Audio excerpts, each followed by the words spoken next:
Zoni 4 kali terjerat kasus narkoba. Aktor terpidana kasus narkoba Amar Zoni dipindah ke Pulau Nusa Kambangan, Cilacap, Jawa Tengah, Kamis pagi. Amar Zoni dipindah bersama dengan 5 narapidana lainnya.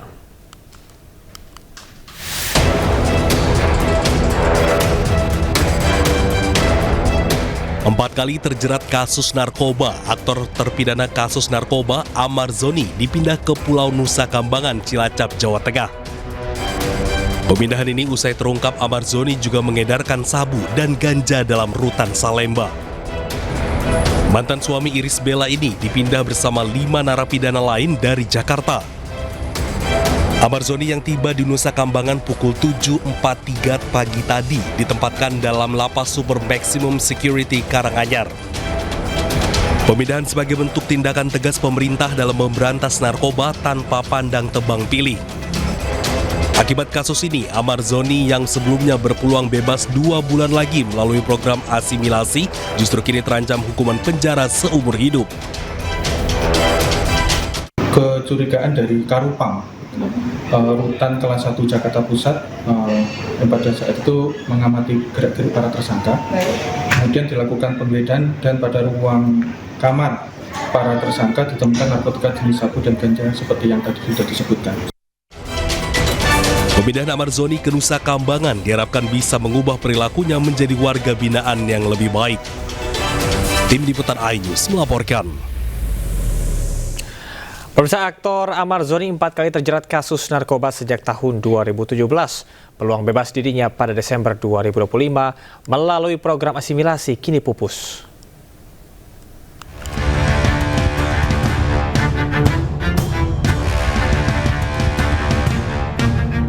Kali pertama kasus narkoba yang melibatkan Amar Zoni terjadi pada Juli 2017. Saat itu Amar Zoni ditangkap polisi di komplek perumahan di Depok, Jawa Barat atas kepemilikan ganja dan sabu serta alat isap atau bong. Dirinya kemudian menjalani rehabilitasi di Rumah Sakit Ketergantungan Obat atau RSKO Cibubur selama hampir 1 tahun. Pada Maret 2023, Amar Zoni kembali ditangkap untuk kedua kalinya. Dirinya ditangkap di kawasan Sentul, Kabupaten Bogor, Jawa Barat terkait sabu. Di kasus kedua ini, Amar Zoni dihukum 7 bulan penjara dan bebas pada 4 Oktober 2023. Baru 2 bulan menghirup udara bebas, Amar Zoni kembali ditangkap untuk ketiga kalinya pada Desember 2023. Ia ditangkap di salah satu apartemen di kawasan BSD Tangerang, Banten beserta sejumlah barang bukti berupa sabu dan ganja. Di pengadilan tingkat pertama, Amar Zoni kemudian divonis hukuman 3 tahun penjara. Namun pada tingkat banding, hukumannya diperberat menjadi 4 tahun penjara. Belum tuntas menjalani hukuman di rutan Salemba, Jakarta Pusat, aktor Amar Zoni kembali terseret kasus narkoba untuk yang keempat kalinya. Ironisnya kali ini Amar Zoni kedapatan mengedarkan narkoba dari dalam rutan Jakarta Pusat. Amar Zoni mengedarkan narkoba jenis sabu dan tembakau sintetis pada warga binaan lain di dalam rutan. Dari hasil penyelidikan, komunikasi terkait transaksi narkoba tersebut dilakukan melalui aplikasi bernama Zangi. Barang haram tersebut ditemukan petugas dari dalam kamar para warga binaan termasuk Amar Zoni. Amar Zoni sempat memiliki peluang bebas pada Desember 2025 mendatang melalui program asimilasi. Namun kasus terbaru ini membuat peluang bebas tersebut harus pupus. Tim Liputan iNews melaporkan. 10 jenazah korban meledaknya kapal tanker MT Federal II diserahkan pada pihak keluarga. Sementara polisi terus mendalami kasus ini dengan memeriksa 9 orang saksi.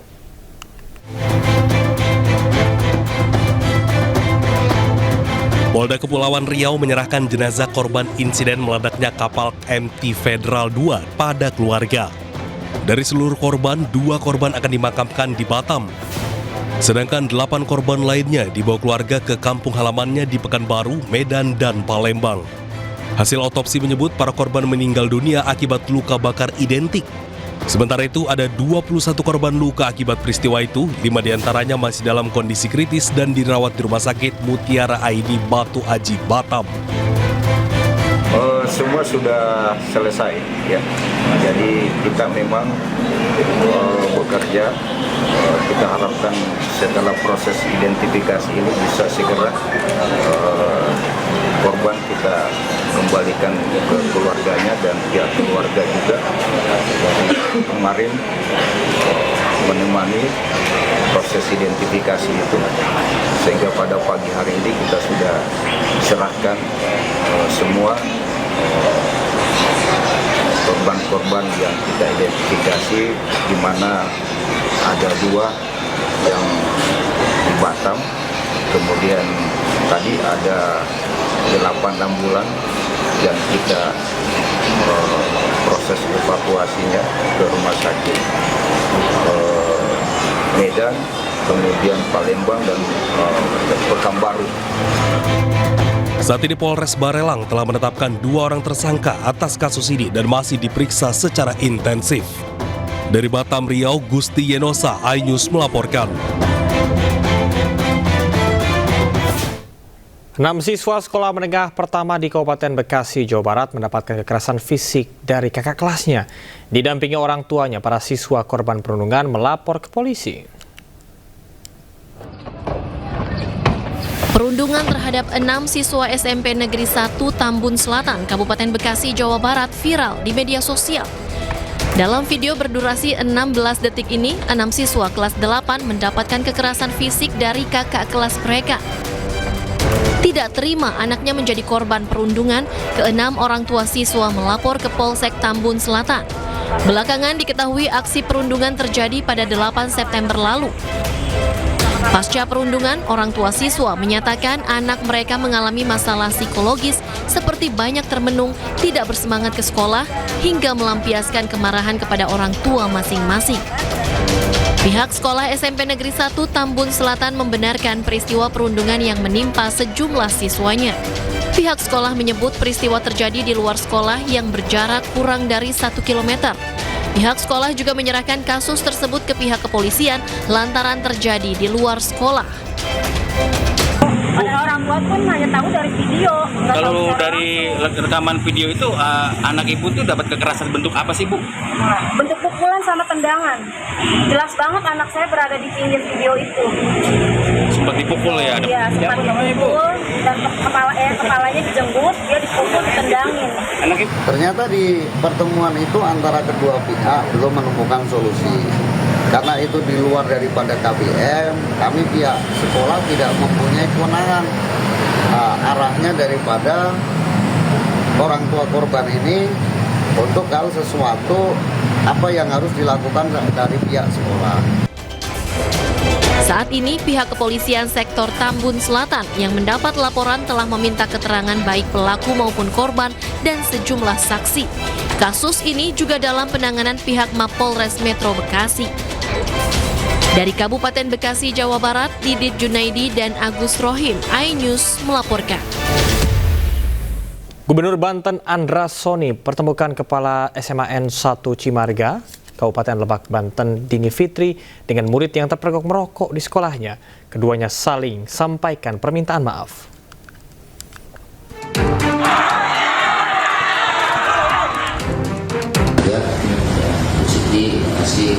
Inspirasi lagi ya, jangan lupa positif dan rajin. Andra Soni, Gubernur Banten, memfasilitasi pertemuan Kepala Sekolah SMAN 1 Cimarga dengan murid yang ketahuan merokok di Kabupaten Lebak, Banten. Pertemuan tersebut juga dihadiri oleh wali kelas murid dan digelar secara tertutup dari awak media. Usai pertemuan, Dini dan murid saling memaafkan. Selain itu, Gubernur Banten Andra Soni akan kembali mengaktifkan Dini Fitri sebagai Kepala SMAN 1 Cimarga. Sebelumnya, ratusan siswa SMA Negeri 1 Cimarga berhamburan ke halaman sekolah melakukan aksi menolak kekerasan di lingkungan pendidikan di Kabupaten Lebak, Banten. Aksi ini dipicu setelah seorang siswa dipukul oleh kepala sekolah lantaran terpergok merokok. Aksi protes berlangsung damai namun penuh emosi. Beberapa guru mencoba menenangkan para siswa. Sementara orang tua murid menuntut kepala sekolah SMA Negeri 1 Cimarga untuk segera dipindahkan dan akan menuntut jalur hukum. Mas, saya kelas sekolahnya nggak di situ lagi, Pak. Kalau misalnya di situ, nanti anak saya kena mental. Kena mental. Jadi udah nggak mau Bu ya situ ya. Selain itu, harapan orang tua murid agar kepala sekolah tidak mengajar kembali di sekolah dan meminta keadilan. Tim Liputan iNews melaporkan. Kita beralih ke informasi lain, PSSI dan tim kepelatihan Timnas Indonesia resmi mengakhiri kesepakatan kerjasama usai gagal ke panggung Piala Dunia 2026. Hal tersebut disampaikan PSSI melalui kanal media sosial resminya Kamis siang.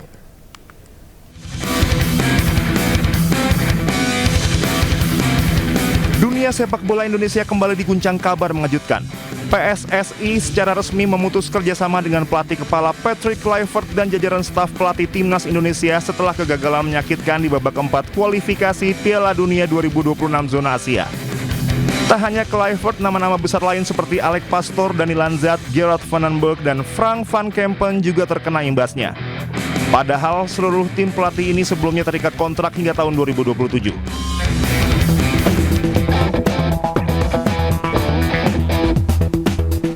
Lewat pernyataan resmi yang dirilis pada Kamis 16 Oktober 2025, PSSI dan tim kepelatihan Timnas Indonesia secara resmi menyepakati pengakhiran kerjasama lebih awal melalui mekanisme mutual termination. Kesepakatan ini ditandatangani antara PSSI dan para pihak di tim kepelatihan yang sebelumnya terikat kontrak kerjasama berdurasi 2 tahun. PSSI menjelaskan keputusan ini diambil setelah mempertimbangkan berbagai aspek internal dan arah strategis pengembangan sepak bola nasional. Tim pelatih asal Belanda ini dipastikan tidak lagi menangani Timnas Indonesia baik di level senior, U23 maupun U20.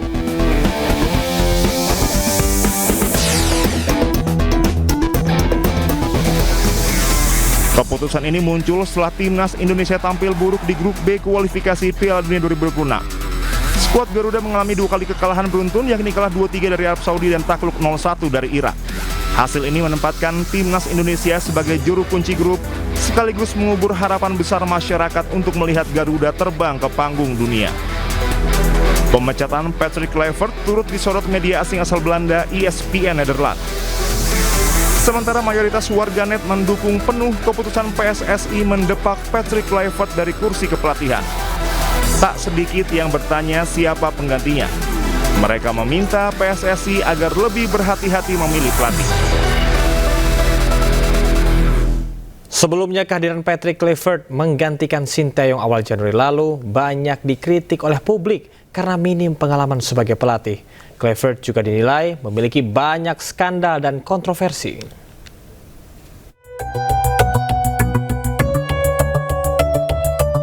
PSSI resmi menunjuk Patrick Kluivert sebagai pelatih Timnas Indonesia pada Januari 2025 menggantikan pelatih asal Korea Selatan, Sinteyong. Ketua Umum PSSI, Erick Thohir menyebut keputusan mereka memecat STY dilakukan setelah melalui berbagai macam pertimbangan. Namun pemecatan STY mendapat kritik tajam dari sebagian besar pecinta sepak bola tanah air. Tidak sedikit yang kecewa dengan keputusan PSSI yang dinilai terlalu gegabah karena dilakukan di tengah kualifikasi Piala Dunia 2026.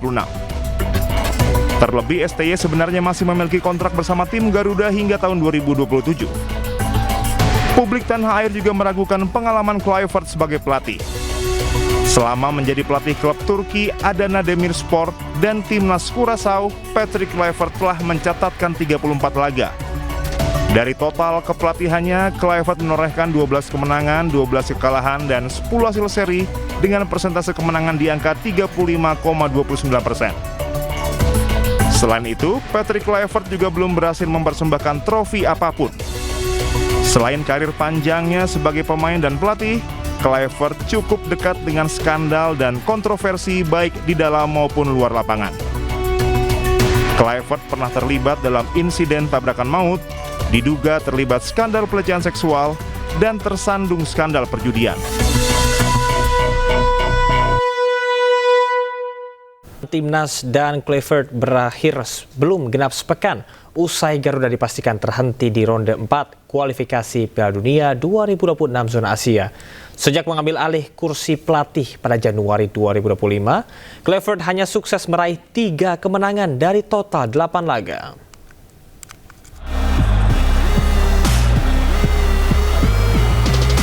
Patrick Kluivert diumumkan PSSI telah mengakhiri kebersamaan bersama Timnas Indonesia pada Kamis 16 Oktober 2025. Pengumuman ini disampaikan PSSI kepada publik melalui Instagram. Kebersamaan Timnas dan Kluivert berakhir belum genap sepekan usai Garuda dipastikan terhenti di ronde 4 kualifikasi Piala Dunia 2026 zona Asia. Sejak mengambil alih kursi pelatih pada Januari 2025, Kluivert hanya sukses meraih 3 kemenangan dari total 8 laga. 2 kemenangan itu datang pada putaran ketiga kualifikasi Piala Dunia 2026 zona Asia melawan Tiongkok dan Bahrain. Sedangkan 1 kemenangan hadir dalam FIFA Matchday September lalu melawan Taiwan. Di bawah arahan pelatih asal Belanda ini, skuad Garuda mencetak 11 gol, namun kebobolan sebanyak 15 kali. Sebelumnya keputusan memecat atau melanjutkan kontrak Kluivert di Timnas baru akan diputuskan dalam evaluasi Exco PSSI.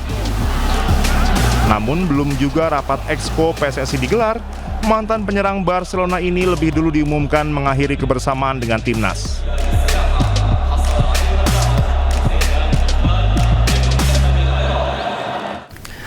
PSSI resmi memecat Patrick Kluivert dan tim kepelatihannya imbas gagalnya Timnas Indonesia menembus Piala Dunia. Untuk membahas selengkapnya, kami sudah terhubung dengan pengamat sepak bola Binder Singh. Selamat sore Bung Binder. Ya, selamat sore Bung Binder. Ya, pemirsa, kami akan mencoba terhubung bersama dengan Bung Binder dan kita akan tanyakan bagaimana tanggapan mengenai keputusan PSSI yang memecat Patrick Kluivert setelah Indonesia gagal untuk melaju ke Piala Dunia. Baik, selamat sore Bung Binder. Ya, pemirsa, kami... Ya, selamat sore, Mas. Baik, Bung Binder, kita lihat bahwasanya PSSI ini sudah mengambil keputusan untuk memutus hubungan kerja bersama dengan Patrick Kluivert. Apakah menurut Anda ini langkah yang tepat di waktu yang tepat? Ya, saya pikir ini langkah yang tegas ya dari PSSI karena memang kan tidak sesuai dengan harapan ya.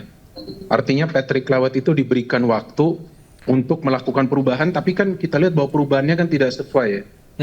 Jadi ya memang ini adalah langkah yang tepat dari PSSI untuk mengambil keputusan. Baik, Bung, artinya pemecatan ini apakah lebih karena hasil di lapangan atau menurut Anda ada faktor non-teknis lain di balik keputusan ini? Pikir ya sesuai dengan apa yang terjadi di lapangan ya. Kalau faktor non-teknis, kalau situasi internal, itu kan yang hanya mengetahui kan orang yang di dalam ya. Kalau saya kan orang di luar. Tapi kalau secara internal ada sesuatu, ya saya pikir itu juga belum tentu akan diberitahu kepada publik ya, karena itu kan urusan dalam ya. Tapi kalau saya melihat memang secara teknis memang timnas ini tidak bermain stabil, maka itu memang layak Patrick Kluivert dan juga tim kepelatihannya ini mengakhiri kerjasama ya dengan PSSI ya. Iya. Baik, di tengah pro dan kontra atau kontroversi sejak awal penunjukan Patrick Kluivert, ada juga beberapa publik yang menilai bahwasannya Patrick Kluivert ini datang dengan reputasi yang besar namun tidak sempat beradaptasi. Apakah memang waktu yang diberikan terlalu singkat atau menurut Anda memang tidak punya kapabilitas sejak awal? Reputasi yang besar kan sebagai pemain bukan sebagai pelatih ya. Jadi kalau sebagai pelatih memang track record dari Patrick Kluivert ini diragukan. Kalau sebagai pemain betul dia memang adalah pemain yang hebat. Membela Belanda, membela beberapa klub besar, tapi sebagai pelatih kan belum pernah terbukti bahwa dia punya track record yang impresif. Baik, artinya ini pernyataan yang menarik dari Anda yang sampaikan bahwasanya reputasi besar yang baik sebagai pemain belum tentu baik sebagai pelatih. Betul? Iya, betul. Ya, tapi Bung, kalau kita menilai secara objektif bagaimana performa Patrick Kluivert selama memimpin timnas Indonesia, baik dari aspek taktik, karakter maupun juga progres permainan yang tadi sempat Anda singgung? Saya tidak melihat ada progres permainan ya dari timnas Indonesia. Yang ada semakin buruk kan. Di round 4 itu apa yang bisa kita lakukan? Timnas kita gak mendapatkan 1 poin. Mencetak gol juga dari penalti. Oke, memang penalti juga gol. Tapi secara open play juga kita tidak bisa menciptakan banyak peluang yang berbahaya. Jadi saya tidak melihat ada progres permainan dari timnas sejak dilatih oleh Patrick Kluivert. Oke, singkatnya bahwasanya timnas Indonesia mengalami kemunduran. Anda bisa bilang seperti itu? Secara permainan, iya betul. Saya tidak melihat ada perubahan yang dilakukan oleh Patrick Kluivert dan juga 2 asisten pelatihnya ya. Ini kan ada 3 pelatih kan. Baik, Bung, ini secara data dan juga statistik dalam 8 pertandingan Indonesia mencatat hanya ada 3 kemenangan dan 4 kekalahan dan 1 seri. Menurut Anda apakah performa ini bisa dimaklumi mengingat masa transisi pasca Sinteyong ini cukup singkat? Sebetulnya kan tim-tim lain juga melakukan pergantian pelatih seperti Arab Saudi, Irak, mereka juga mengganti pelatih mereka kan. Tapi kan pelatih mereka tidak membutuhkan waktu yang lama kan untuk beradaptasi. Karena memang pelatih mereka itu punya kemampuan untuk meracik strategi dan juga membaca kekuatan dari materi pemain mereka. Tapi kan tidak dengan Patrick Kluivert. Sebetulnya Patrick Kluivert dalam 4 pertandingan yang tersisa itu di round 3 seharusnya sudah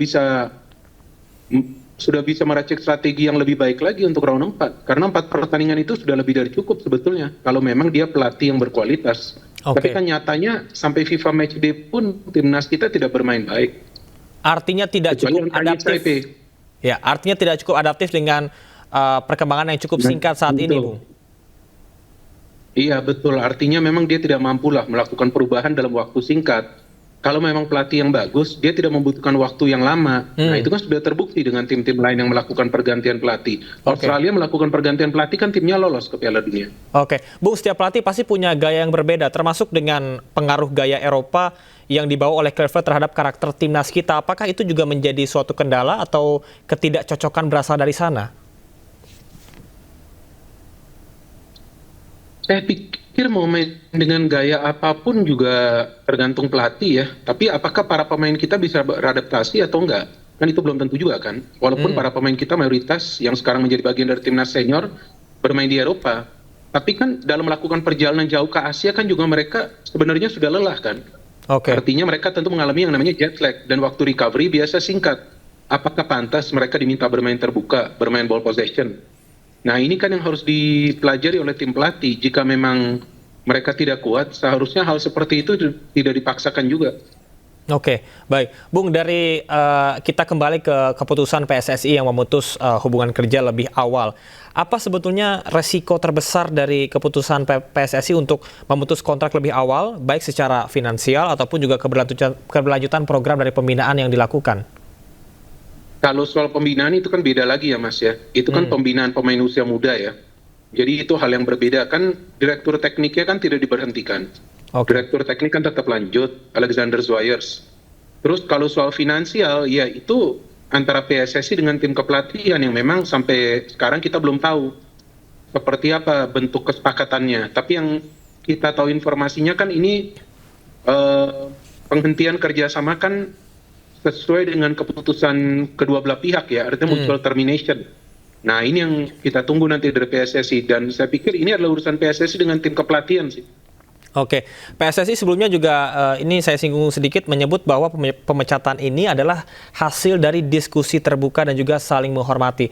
Apakah kalimat ini bisa dimaknai sebagai langkah diplomatis untuk menutup kegagalan dari timnas tanpa memperkeruh suasana? Ya, saya pikir PSSI juga kan melihat ya perkembangan dari timnas seperti apa ya. Mereka juga kan tahu bahwa ketika permainan tidak berkembang, hasil akhir juga tidak memuaskan. Ya memang dalam mengambil keputusan ini kan bukan satu orang yang ngambil ya. Artinya ada keputusan bersama kan. Ketika keputusan bersama itu sudah difinalisasi bahwa memang harus mengganti pelatih, saya pikir itu memang merupakan jalan yang paling baik sih. Dan juga kita tahu kan supporter kita juga kan sudah meminta agar ada pergantian pelatih dan bukan cuma 1-2 orang, tapi mayoritas kan meminta pergantian pelatih. Jadi saya pikir dalam hal ini PSSI juga mengambil langkah yang tegas dan profesional. Oke, ini dampak psikologis terhadap keputusan pergantian pelatih terhadap pemain seperti apa? Terutama bagi mereka yang mungkin baru beradaptasi dengan sistem kepelatihan yang baru. Ya, saya pikir sekarang kan masih ada waktu jeda ya sampai FIFA Matchday, kemudian turnamen selanjutnya juga masih lama. Piala AFF saya pikir mereka seharusnya sebagai pemain profesional bisa beradaptasi sih. Karena pergantian pelatih ini kan juga biasa terjadi di level klub. Baik, Bung, ini pertanyaan dari pecinta sepak bola Indonesia yang kita juga penasaran. Setelah Kluivert hengkang, kemana sebetulnya arah timnas Indonesia dibawa? Apakah perlu kembali ke pelatih Asia seperti Sinteyong atau justru masih membuka peluang untuk pelatih Eropa? Itu yang harus dijawab oleh direktur teknik dari PSSI. Karena sekarang kan PSSI sudah ada dirtek. dan Dirtek kurang lebih sudah melihat lah permainan dari timnas Indonesia, walaupun dia baru datang kan. Dan dia bisa melihat rekaman juga dari permainan timnas dengan pelatih sebelumnya Shin Taeyong dengan pelatih sekarang Kluivert. Dan dialah yang harus memberikan masukan kepada anggota EXCO dari PSSI dan juga ketua PSSI. Baru kemudian mereka yang harus memutuskan secara internal. Saya pikir dalam hal ini kita juga tidak bisa mengatakan bahwa kita perlu pelatih asal Eropa atau kita perlu pelatih asal Asia. Yang bisa memutuskan itu secara bijak adalah sebetulnya antara Dirtek diskusi dengan anggota EXCO dan juga dengan ketua PSSI. Karena Dirtek itu kan yang penting, dia yang harus tahu kan kira-kira pelatih semacam apa yang diperlukan. Baik, Bung, dari pengamatan Anda sebagai pecinta dan juga pengamat sepak bola, apabila Anda diminta untuk menyarankan pelatih seperti apa yang sebetulnya ideal untuk timnas kita dari segi filosofi, komunikasi, kemudian juga kultur sepak bola lokal kita? Kalau saya sih berharap pelatih baru nanti yang masuk tegas ya. Tegas dan juga punya filosofi yang mengutamakan kedisiplinan dari para pemain dan juga etos kerja yang tinggi. Jadi tidak juga fokus kepada permainan indah, tapi fokus bagaimana caranya tim ini bisa bermain efektif dan mendapatkan hasil akhir yang positif. Nah, artinya pelatih baru yang nanti masuk harus memaksimalkan kekuatan timnas kita. Kekuatannya apa? Kekuatannya permainan teknik tinggi. Nah, apa artinya itu? Artinya lebih banyak memberikan umpan-umpan pendek dan juga mengembangkan permainan dengan cepat gitu. Jadi tanpa terlalu lama menguasai bola. Oke, Bung, apakah Anda punya satu nama atau kandidat kuat dan juga realistis untuk pelatih lokal? Belum? Belum ada. Belum ada saat ini? Saat ini nggak berani ngomong, karena kan kita belum tahu nih nanti arahnya kemana nih. Karena yang sekarang nggak ada pelatih kan bukan cuma senior, tapi U20 dan juga U23 kan nggak ada. Menurut Anda PR terbesar bagi PSSI seperti apa? Saya pikir PR-nya ya membenahi dulu grassroots kan, itu juga penting kan.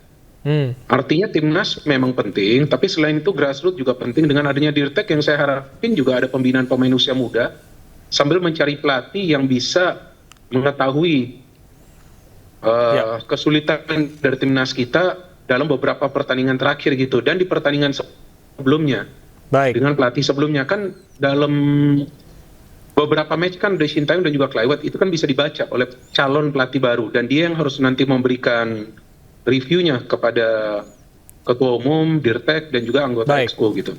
Baik, Bung, tentunya kita berharap bahwasanya ada keputusan terbaik yang diambil oleh PSSI dan juga belajar dari kegagalan yang kita alami saat ini. Terima kasih, Bung Biran, atas informasinya. Salam olahraga dan terima kasih sudah bergabung bersama dengan iNews. Ya, sama-sama. Pemirsa, Jong Sakso atau JJ, sahabat mantan pelatih timnas Indonesia Shin Taeyong, mengungkapkan bahwa STY telah mengetahui bahwa Patrick Kluivert telah dipecat. JJ pun mengungkapkan bukan tak mungkin STY kembali menukangi timnas kembali. Gimana nih menurut Anda nih JJ, kabar yang berita ini yang mengejutkan? Memang menurut saya apa ya, sekarang kan memang dari media masyarakat Indonesia juga sama, maksudnya memang semua mendukung agar Patrick itu dipecat karena memang karena hasil sih sepertinya, hasil kan memang sudah menunjukkan tidak memuaskan juga, secara hasil juga sama, secara permainan juga sama mungkin, jadi karena itu mungkin banyak yang kecewa. Yang tadinya kan ada harapan, tetapi tiba-tiba dengan diganti dan tiba-tiba jadi situasi seperti ini mungkin gitu. Jadi, apakah bisa dibilang ini menjadi keputusan yang tepat dari PSSI untuk memecat Patrick Kluivert dan mungkin staff-staffnya menurut Anda nih? Keputusan tepat atau enggaknya sebenarnya saya jujur nggak tahu, tapi ya mungkin ada yang harus tanggung jawab karena atas hasil ini, karena gimana pun harapan-harapan ini kan besar bagi masyarakat Indonesia sebelumnya gitu. Tapi ini dengan sesaat gitu, maksudnya lenyap aja gitu kan, hilang. Jadi mungkin ada yang harus tanggung jawab, ya itulah mungkin keputusan diambil oleh PSSI. Nah, untuk mungkin jejak ini ya, mungkin pertandingan dari pelatih STY dan Patrick Kluivert ini bagaimana nih yang signifikan nih kalau sebenarnya pandangan JJ? Saya juga memang sudah analisa permainan pertandingan Patrick seperti apa, dan memang banyak perbedaan permainan sepertinya. Dan saya baca juga dan saya analisa juga memang banyak perbedaannya itu ya antar lini sebenarnya, lini depan dan lini belakang. Formasinya ya. Betul. Jadi terlalu jauh juga jaraknya antara lini depan dan lini belakang. Jadi ya, karena itu ya maksudnya sangat disayangkan mengakibatkan ya jadi mengalami kekalahan gitu kita. Kalau sendiri dari segi players, apakah kalau menurut Jadi sendiri kan pasti kan udah pengalaman tuh untuk waktu di era STY dan Patrick Kluivert ini. Kalau kita lihat players-playersnya ini banyak yang baru-baru, yang pemain-pemain Belanda juga. Apakah ini seharusnya pun juga menjadi players yang lebih lebih oke dibandingin di eranya STY? Kan gimana pun pasti terbukti ya, maksudnya semakin banyak naturalisasi. Jadi artinya banyak opsi yang baik. Dengan opsi yang baik itu mungkin lebih banyak bisa buat strategi atau taktik yang baru, yang baik, lebih baik lagi mungkin sebelumnya gitu. Jadi tetapi ya karena ini nggak bisa dilakukan dengan baik, jadi sayang sekali ya kita harus mengalami kekalahan. Memang secara squad sangat-sangat baik menurut saya, dan banyak opsi juga, mau itu babak pertama dimainkan, mau itu dimainkan di babak kedua. Formasinya ini berbeda dengan STY juga dibandingkan dengan Patrick Kluivert. Harusnya tuh lebih oke nggak sih sebenarnya? Kan kita memang di eranya Sinteyong itu kan menggunakan formasi 3 back. Yes. Tapi kan entah kenapa mau diganti terus di tengah-tengah, tetapi gagal lawan Australia. Setelah itu ganti lagi jadi 3 back, tetapi pas uji coba kemarin ya, di bulan kemarin itu menggunakan bukan 3 back tetapi 4 back lagi. Jadi memang Patrick sukanya memang 4 back sepertinya, dan it didn't work out. Ya, dan dia coba-coba dan saya lihat masih kurang matang sampai pertandingan terakhir sebelum kualifikasi ronde 4 ya, yaitu lawan Lebanon dan lawan Chinese Taipei. Memang masih kurang. Kenapa nggak matengin aja gitu back 3? Dan setelah lolos kan bisa aja ganti sistem, mungkin jadi 4 back, jadi bisa ada lebih banyak waktu untuk mempersiapkan timnya gitu. Oke, kalau Jadi sendiri masih berkomunikasikah dengan Sintayong saat ini, dan mungkin apakah beliau sudah mendapat kabar ini? Sudah, karena barusan saya lagi bikin podcast sebelah juga persis. Langsung kabarin, Coach Shin ini ada, dan beliau sudah lihat ternyata. Responnya beliau nih apa nih? Kalau boleh, mungkin bisa dibacain mungkin responnya beliau. Saya sebenarnya bercanda, Coach Shin, ini lagi heboh nih, suruh Coach Shin balik. Oh, suruh Sintayong balik lagi ke Indonesia. Iya. Boleh mungkin kita kasih lihat mungkin chattingannya kepada kita semua. Nah, ini buat pemirsa. Ya, tapi bahasa Korea ya. Karena bahasa Korea mungkin jadi susah lihat. Oh, bahasa Korea ya. Yang diartikan? Ya intinya head coach saat ini sudah dipecat. Katanya. Boleh kita kasih lihat lagi mungkin buat pemirsa, ini dalam bahasa Korea ya, JJ ya. Betul. Jadi dipecat head coach saat ini, dan juga Coach Shin bilang sudah lihat dari Instagram. Dan saya tanya lagi, Coach Shin, respon beliau? Coach Shin, di Indonesia lagi heboh, suruh Coach Shin balik gitu. Terus, ke Indonesia lagi? Iya. Dia tanda tanya. Nah, saya belum balas. Soalnya buru-buru kesini kan, jadi. Seberapa seringkah JJ masih berkomunikasi dengan Coach Sintayong? Saya sering banget. Pas saya nonton pertandingan di Saudi Arabia juga, sering kontekan, dan saya kasih tahu hasilnya begini, sayang sekali, dan Coach juga menyayangkan itu. Ya. Ada feedbacknya nggak sih ketika beliau pun juga nonton di sana? Mungkin sharing, wah seharusnya begini nih, atau kayak begini. Kalian sering bersanda gurau nggak? Jujur tidak ada seperti itu. Dan memang nggak bisa nonton juga karena terlalu malam. Beda waktu pagi ya? Pagi. Roy Suryo CS datang ke kantor Kemendikbudrismen untuk bertanya tentang ijazah Gibran Raka Buming Raka. Namun rencana Roy Suryo CS kandas lantaran gagal bertemu dengan wakil Mendikbudrismen.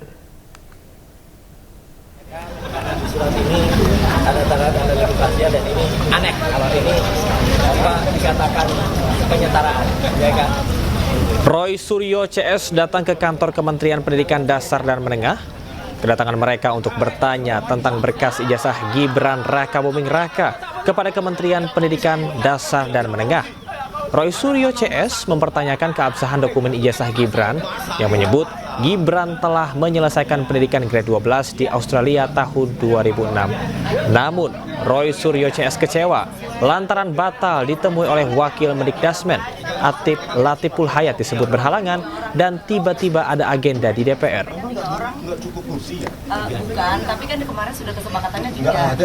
Kita akan diterima oleh Bapak Wakil Menteri yang sudah berjanji sejak kemarin, yaitu Bapak Profesor Alip Latiful Hayat, ya. Tapi apa yang terjadi, ya? Sampai di dalam kami mendapatkan keterangan dari Bapak Pak Ses Mendikmenjur, ya, Pak Dr. Eko Sulistyo dan Pak Anang dari Ketua PPID, bahwa Pak Wamen ingkar janji. Ya, Wamen tiba-tiba menyatakan ada acara di DPR. Ya, dan kami sempat akan langsung keluar tadi karena pernyataan yang ada pada Pak Dr. Eko Sulistyo dan juga Eko Susanto, makasih Mas Michael, dan Pak Anang PPD sama persis dengan pernyataan yang dulu pernah kami terima. Tapi ada hal yang sangat menarik. Jadi nanti akan didetailkan oleh Pak Rismon. Tapi Pak Eko meralat pernyataannya yang terdahulu bahwa waktu itu ada Michael juga ya waktu itu. Katanya Gibran itu ada 2 raport, yaitu raport kelas 10 dan kelas 11 dari Pegiat media sosial Dr. Tifauziah Tiasuma atau yang dikenal Dr. Tifa tengah menyusun penelitian terkait dengan silsilah leluhur Presiden ke-7 Indonesia Joko Widodo. Penelitian tersebut dilakukan berdasarkan banyaknya rumor dan versi berbeda mengenai asal-usul Jokowi yang beredar di masyarakat selama bertahun-tahun.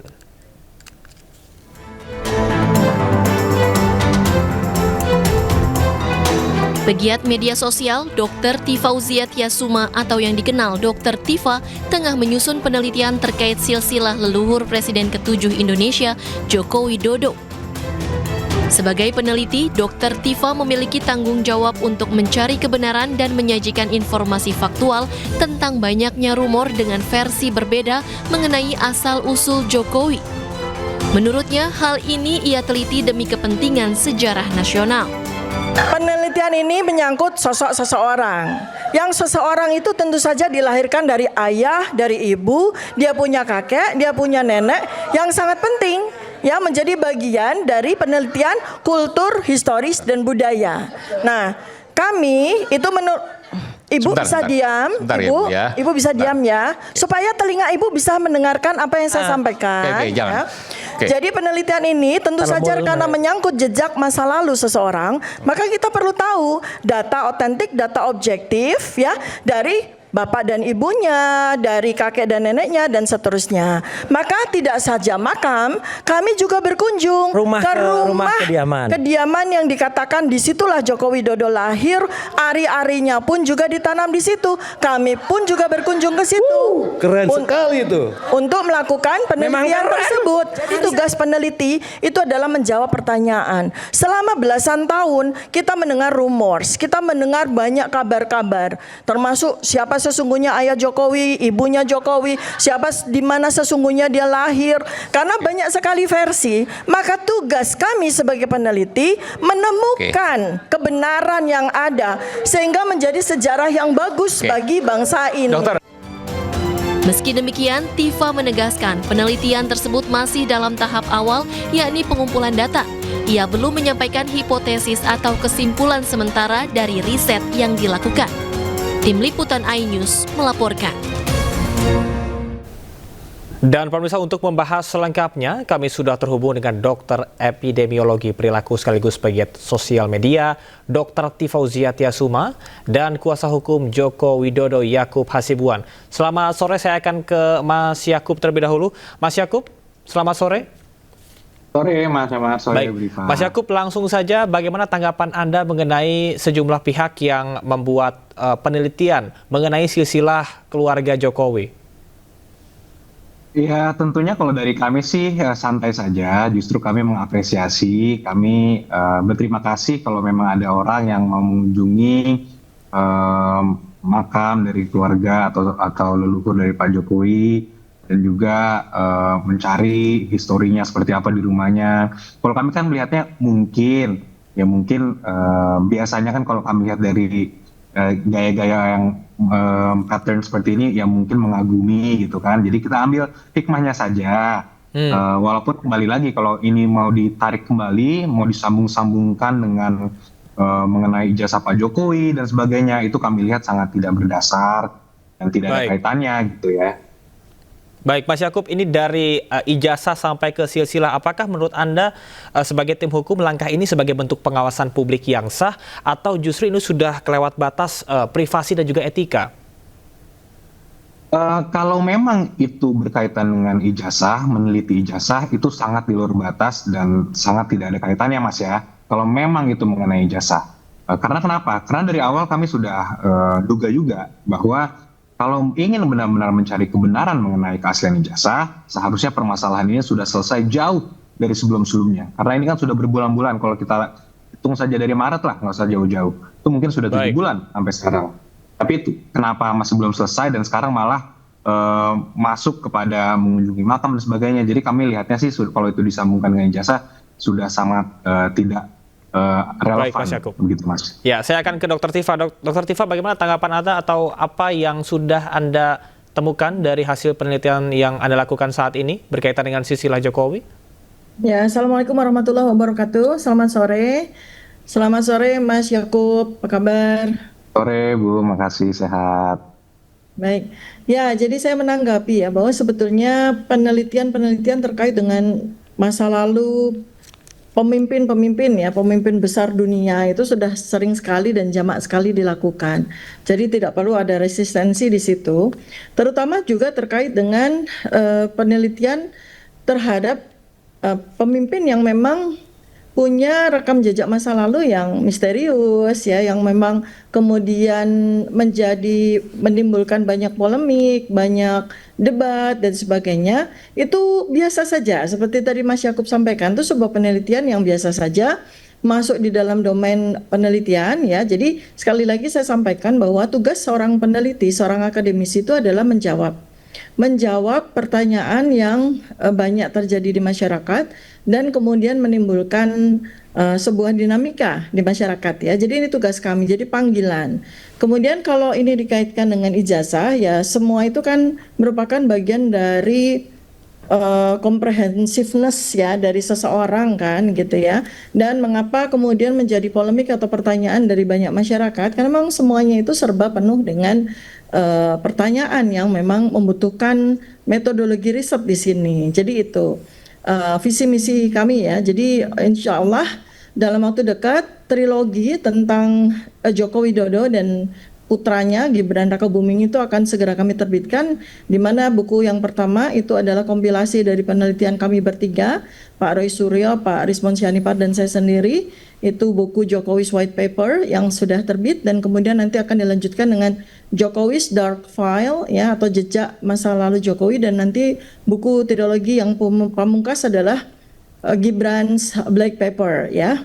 Nah, ini masyarakat semuanya seluruh Indonesia itu kami biasakan ya, kami edukasikan untuk apabila ada pertanyaan atau apabila ada permasalahan yang ini menimbulkan sebuah kulminasi debat dan sebagainya, itu harus dijawab dengan sebuah penelitian yang metodologis, valid dan layak dipertanggungjawabkan. Baik. Oleh karena itu kami sedang melakukan langkah dengan sangat hati-hati ya, termasuk kemudian kunjungan kami ke beberapa situs di Solo dan sekitarnya. Baik, Mas Yakub, hak publik untuk tahu, apakah Anda setuju? Ya tentu kalau kita bicara secara umum ya itu benar. Silakan saja. Kalau ada orang-orang yang ingin melakukan penelitian seperti apa kan itu hak mereka. Cuman kembali lagi harus saya tekankan di sini, Mas. Jika ini dihubungkan dengan ijazah, saya tidak melihat relevansinya. Makanya dari kami juga mungkin lebih menunggu sekarang. Kami memerhatikan juga dari jauh. Ini kira-kira dalilnya apa nih? Arahnya mau kemana? Karena kalau kita mau melihat tentang keaslian ijazah Pak Jokowi kan sudah sangat jauh dan tidak mungkin mencari keaslian ijazah ke makam gitu kan. Jadi ya kita menunggu. Jadi kalau nanti akan dikeluarkan dalil baru, teori baru atau hasil penelitian yang baru, ya silakan saja. Namun kami menunggu dan kami juga tetap memonitor seluruh perkembangan yang ada gitu Mas. Baik, Dr. Tifa, apa yang Anda lakukan dinilai melampaui batas. Anda setuju? Iya, sebetulnya kan penelitian itu selalu berproses ya, dinamis. Jadi ini adalah sebuah living research ya Mas Yakub dan teman-teman semuanya. Ini adalah sebuah bentuk living research di mana kita melakukan penelitian yang terus kita uji hipotesisnya, kemudian nanti akan menjadi sebuah tesis ya. Jadi ini kita pada tataran hipotesis yang kita ambil dari pertanyaan-pertanyaan yang mengemuka di masyarakat Indonesia. Dan kemudian mudah-mudahan bisa menghasilkan sebuah tesis yang established ya. Tapi ini kami dekati dengan sebuah metodologi penelitian yang ketat sekali ya, argumentasinya, kemudian metodologinya juga sangat ketat, sehingga kami tidak tergesa-gesa untuk menarik kesimpulan menjadi sebuah tesis ya. Ini tesis ini kata ilmiah ya, bukan tesis S2 bukan ya. Jadi simpulan hipotesis itu kita uji dengan data, kita uji dengan observational studies, kita uji juga dengan literature review sesuai dengan similarity dari para peneliti ya. Jadi banyak penelitian terkait dengan pemimpin dunia ya, baik yang saat ini masih hidup seperti Vladimir Putin, Barack Obama, kemudian juga yang sudah meninggal seperti Adolf Hitler, Mahatma Gandhi, Winston Churchill dan sebagainya, yang memang rata-rata perlu disingkap ya masa lalunya sehingga jelas dan terang. Dan sebagai pemimpin, Pak Joko Widodo kan pernah memimpin Indonesia selama 2 periode. Jadi beliau ini sudah menjadi domain publik ya, sudah menjadi sosok yang menjadi domain publik dan akan tercatat dalam sejarah. Nah, kita ya terpanggil untuk membuat sejarah itu bukan sebuah sejarah yang misterius, sebuah sejarah yang penuh dengan tanda tanya, dan sebuah sejarah yang gelap gulita apalagi. Maka kita membantu masyarakat dan membantu sejarah Indonesia untuk menegaskan seperti apa sesungguhnya jejak masa lalu Jokowi. Dan kalau kemudian kita kaitkan dengan soal dokumen ijazah misalnya, itu adalah soal perilaku ya, yang memang menimbulkan sebuah persoalan besar, karena sampai dengan hari ini kami sudah finish ya di dalam penelitian kami terkait dengan ijazah Joko Widodo, dan apalagi sudah dibuktikan juga otentitas dari penelitian kami atau simpulan dari penelitian kami bahwa ijazah Joko Widodo di Fakultas Kehutanan UGM itu 99,99% ya, berdasarkan dari simpulan Dr. Roy Surya adalah palsu. Baik, silsilah klien Anda diragukan, Mas Yakub. Seperti apa tanggapannya?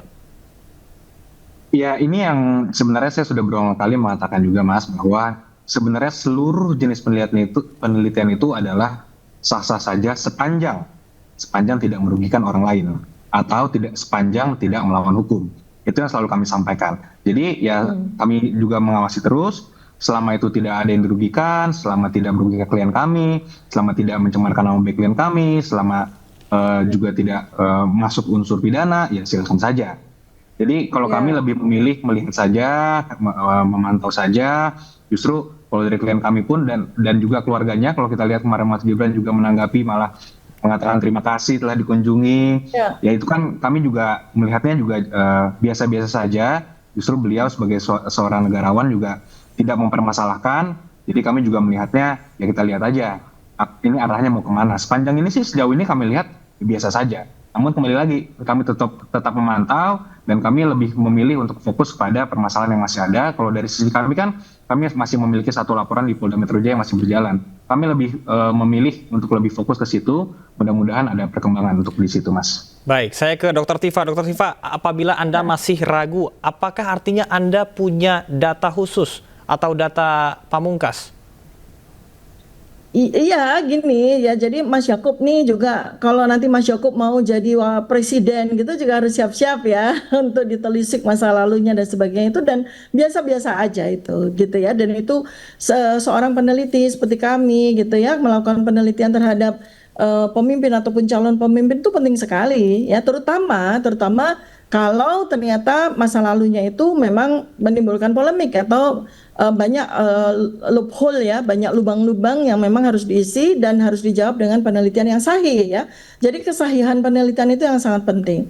Nah, apalagi di negara demokrasi besar seperti Indonesia seperti ini ya, itu biasa saja. Jadi kita biasakan untuk penegakan demokrasi, bagaimana masyarakat, bagaimana warga negara kita dilindungi oleh Undang-Undang Dasar 1945, pasal 28F ya, dan ke undang-undang, apalagi kita sudah punya Undang-Undang Keterbukaan Informasi Publik, maka setiap pemimpin, setiap pejabat itu siap saja untuk dibedah dengan pisau analisis penelitian ya, sepanjang penelitian ini memang sahih. Jadi kata kuncinya Mas Yakob, kalau seandainya Anda memang menggunakan katakanlah domain hukum di situ, maka perhatikanlah apakah kami punya mens rea ya di dalam melakukan penelitian. Ya tentu saja tidak ya, sebab penelitian itu selalu objektivitas dan bebas nilai ya. Jadi kami melakukan penelitian bukan karena dasar kebencian, bukan karena dasar ingin mencemarkan nama baik, bukan melakukan hasutan dan sebagainya, bukan ya, tetapi inilah marwah dan amanah sebagai peneliti yang kami tegakkan gitu ya, seperti itu. Apalagi ingat baik-baik bahwa kita ini hidup di negara demokrasi, maka kita tegakkan baik-baik. Pak Barack Obama, mantan Presiden Amerika Serikat, itu menjadi bahan kajian puluhan peneliti dan biasa-biasa saja. Ada yang mengatakan ayahnya si A, si B, si C dan sebagainya. Nah, kalau ditanya tentang dasar ya jelas ya, karena ada beberapa polemik yang selama ini mengemukakan puluhan tahun ya, sejak Pak Joko Widodo itu jadi wali kota ya, kurang lebih 20 tahun tuh banyak sekali kabar-kabar atau data-data sumir ya yang memang perlu penelitian ya itu. Ya, Dr. Tifa, terima kasih atas informasinya dan kami juga ucapkan terima kasih kepada Mas Yakub telah meluangkan waktunya pada sore hari ini. Selamat beraktivitas. Terima kasih Mas, terima kasih Bu Tifa. Terima kasih. Ya, terima kasih Mas Yakub. Sehat, sukses semuanya. Bisa momen haru terlihat saat tahanan Palestina yang disandra Israel kembali ke Gaza dan akhirnya berkumpul dengan keluarganya. Momen menggembirakan pun terlihat ketika sekelompok siswa di Gaza merayakan hari kelulusan mereka.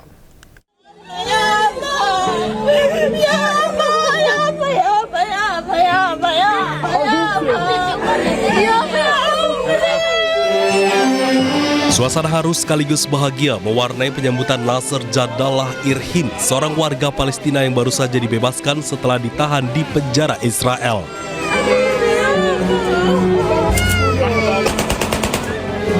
Ia tiba di Gaza disambut dengan pelukan keluarga, air mata bahagia bercampur kelegaan.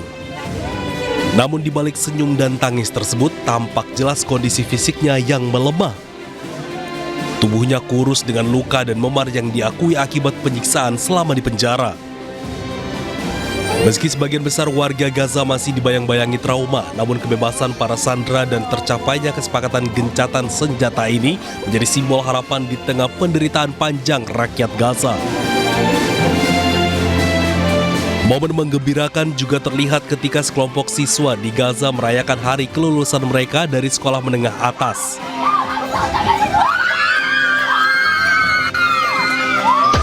Sekelompok siswa tersebut berpelukan, tertawa, bahkan menangis haru. Hal ini menunjukkan sebuah kebahagiaan sederhana di mana ruang belajar seringkali menjadi sasaran serangan. Hari kelulusan ini juga menjadi simbol harapan baru, meski di tengah keterbatasan, generasi muda di Gaza tetap bermimpi tentang masa depan yang bebas dan damai.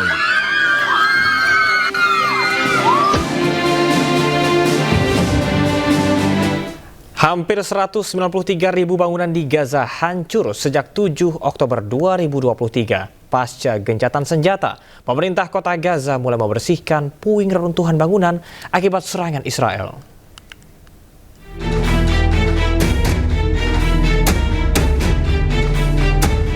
Beginilah kondisi kota Gaza pasca perang Hamas dan Israel yang berlangsung sejak 7 Oktober 2023.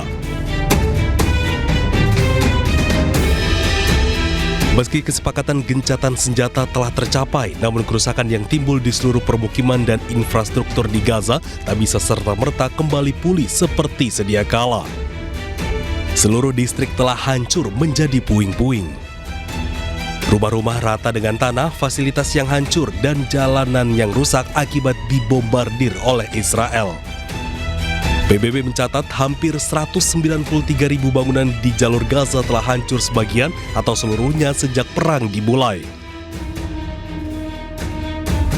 Pembersihan puing-puing reruntuhan bangunan dari jalan yang hancur akibat serangan Israel mulai dilakukan di Gaza.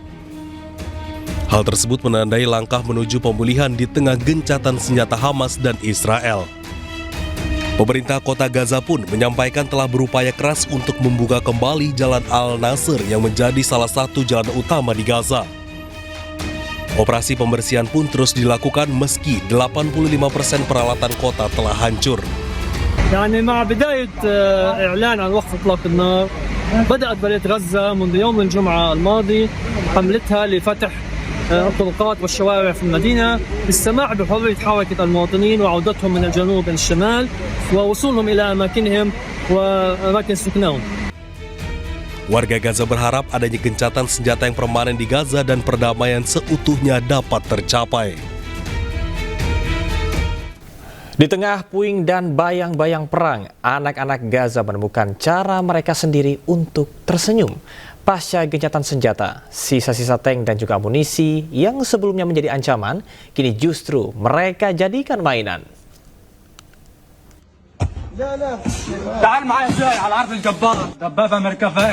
Inilah pemandangan menarik di Gaza usai tercapainya gencatan senjata antara Hamas dan Israel.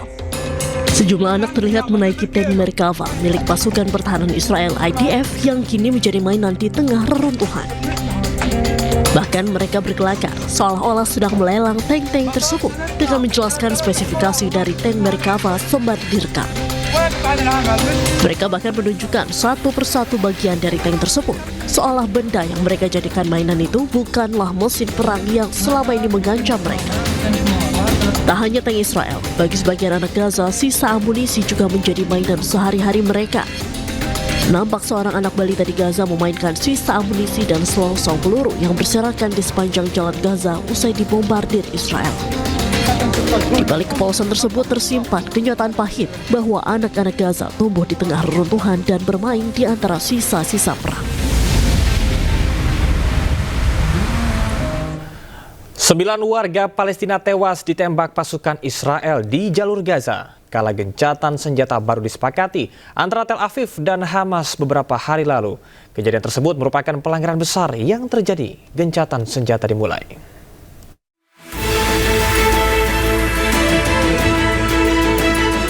Tentara Israel membunuh sedikitnya 9 warga Palestina yang berusaha kembali ke rumah mereka yang berlokasi di utara kota Gaza dan selatan Khan Younis di tengah gencatan senjata yang belum lama dimulai. Pasukan pertahanan Israel mengonfirmasi serangan terhadap 9 warga Palestina. Tembakan dilepas karena warga menolak mundur setelah diminta menjauh. Serangan ini terjadi saat Israel dan kelompok milisi Hamas gencatan senjata.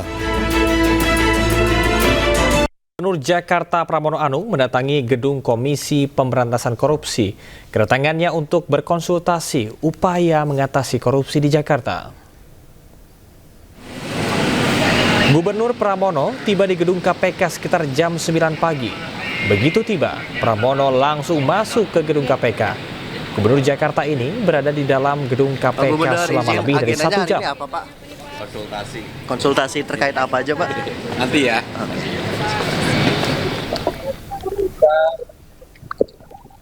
Usai bertemu dengan KPK, Pramono menjelaskan bahwa kedatangannya untuk membahas upaya pemberantasan korupsi di Jakarta. Pemprov Jakarta pun terus berkolaborasi dengan KPK untuk mengawasi jalannya pemerintahan.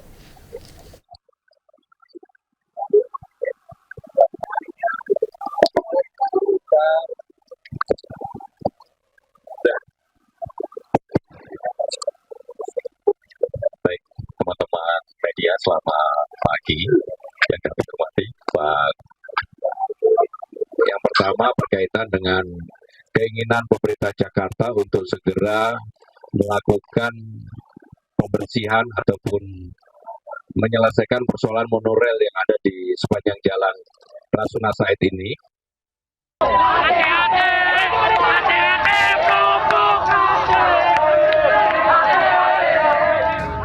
Aksi unjuk rasa ratusan massa di perempatan Jalan Lingkar, Selatan Kota Cilegon, Banten, Kamis siang sempat membuat akses jalan tersendat.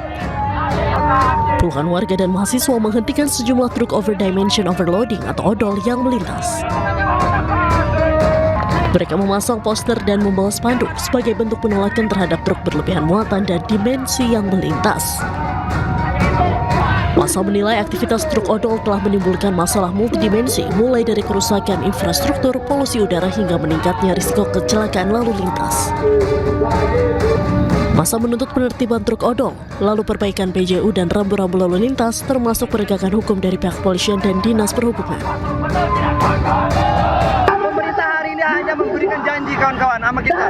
Makanya hari ini kita lebih memilih turun ke jalan untuk menyadarkan masyarakat bahwa hari ini kita sama-sama resah. Saya harap apa yang menjadi aspirasi kita bermacet-macetan di jalan, pemerintah bisa mendengar apa yang kita harapkan. Massa berharap pemerintah segera bertindak untuk menertibkan truk odol dan memperbaiki fasilitas lalu lintas di wilayah Kramat Watu. Dari Cilegon, Banten, Iskandar Nasution, iNews melaporkan. PSSI dan tim kepelatihan Timnas Indonesia resmi mengakhiri kesepakatan kerjasama usai gagal ke panggung Piala Dunia 2026. Hal tersebut disampaikan PSSI melalui kanal media sosial resminya pada Kamis siang.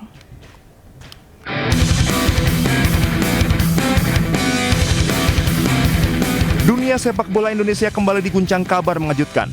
PSSI secara resmi memutus kerjasama dengan pelatih kepala Patrick Kluivert dan jajaran staf pelatih Timnas Indonesia setelah kegagalan menyakitkan di babak keempat kualifikasi Piala Dunia 2026 zona Asia.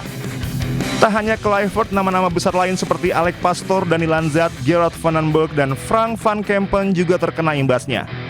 Padahal seluruh tim pelatih ini sebelumnya terikat kontrak hingga tahun 2027.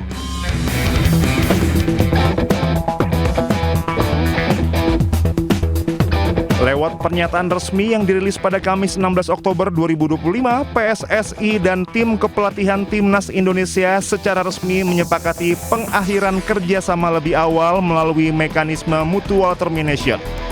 Kesepakatan ini ditandatangani antara PSSI dan para pihak di tim kepelatihan yang sebelumnya terikat kontrak kerjasama berdurasi 2 tahun.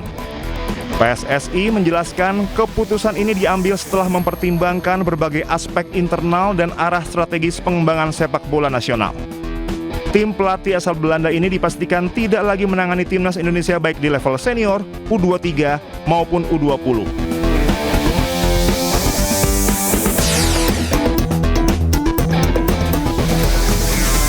Keputusan ini muncul setelah Timnas Indonesia tampil buruk di grup B kualifikasi Piala Dunia 2026. Skuad Garuda mengalami 2 kali kekalahan beruntun, yakni kalah 2-3 dari Arab Saudi dan takluk 0-1 dari Irak. Hasil ini menempatkan Timnas Indonesia sebagai juru kunci grup, sekaligus mengubur harapan besar masyarakat untuk melihat Garuda terbang ke panggung dunia.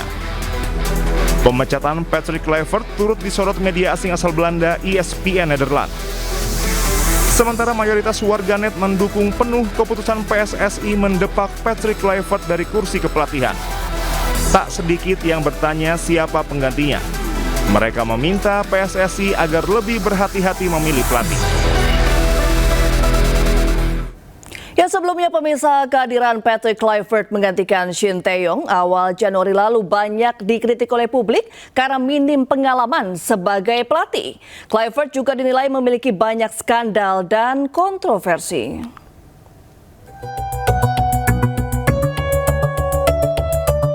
PSSI resmi menunjuk Patrick Kluivert sebagai pelatih Timnas Indonesia pada Januari 2025 menggantikan pelatih asal Korea Selatan, Shin Tae-yong. Ketua Umum PSSI, Erick Thohir, menyebut keputusan mereka memecat STY dilakukan setelah melalui berbagai macam pertimbangan. Namun, pemecatan STY mendapat kritik tajam dari sebagian besar pecinta sepak bola tanah air. Tidak sedikit yang kecewa dengan keputusan PSSI yang dinilai terlalu gegabah karena dilakukan di tengah kualifikasi Piala Dunia 2026. Terlebih, STY sebenarnya masih memiliki kontrak bersama tim Garuda hingga tahun 2027. Publik tanah air juga meragukan pengalaman Kluivert sebagai pelatih. Selama menjadi pelatih klub Turki Adana Demirspor dan timnas Curaçao, Patrick Kluivert telah mencatatkan 34 laga.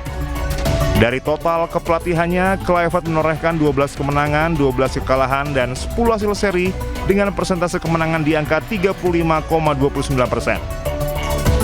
Selain itu, Patrick Kluivert juga belum berhasil mempersembahkan trofi apapun. Selain karir panjangnya sebagai pemain dan pelatih, Kluivert cukup dekat dengan skandal dan kontroversi baik di dalam maupun luar lapangan. Kluivert pernah terlibat dalam insiden tabrakan maut, diduga terlibat skandal pelecehan seksual, dan tersandung skandal perjudian. Ya, kebersamaan Timnas dan Kluivert berakhir. Belum genap sepekan usai Garuda dipastikan terhenti di ronde 4 kualifikasi Piala Dunia 2026 zona Asia. Ya, sejak mengambil alih kursi pelatih pada Januari 2025, Kluivert hanya sukses meraih 3 kemenangan dari total 8 laga.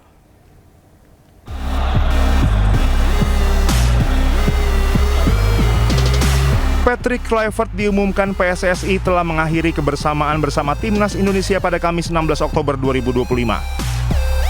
Pengumuman ini disampaikan PSSI kepada publik melalui Instagram.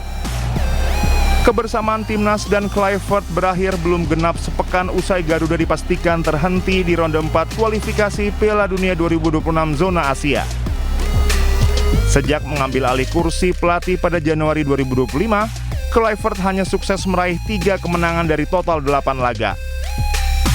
2 kemenangan itu datang pada putaran ketiga kualifikasi Piala Dunia 2026 zona Asia melawan Tiongkok dan Bahrain. Sedangkan 1 kemenangan hadir dalam FIFA Matchday September lalu melawan Taiwan. Di bawah arahan pelatih asal Belanda ini, skuad Garuda mencetak 11 gol, namun kebobolan sebanyak 15 kali. Sebelumnya, keputusan memecat atau melanjutkan kontrak Kluivert di Timnas baru akan diputuskan dalam evaluasi Exco PSSI. Namun belum juga rapat Exco PSSI digelar, mantan penyerang Barcelona ini lebih dulu diumumkan mengakhiri kebersamaan dengan Timnas.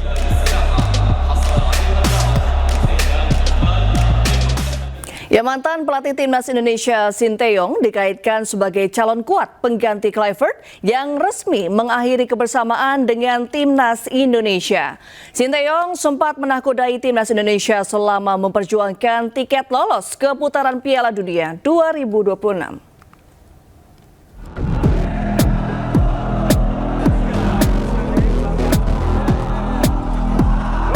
Sejak kegagalan Timnas melaju ke Piala Dunia 2026, banyak penggemar yang mengungkit sosok mantan pelatih Timnas Indonesia Sinteyong.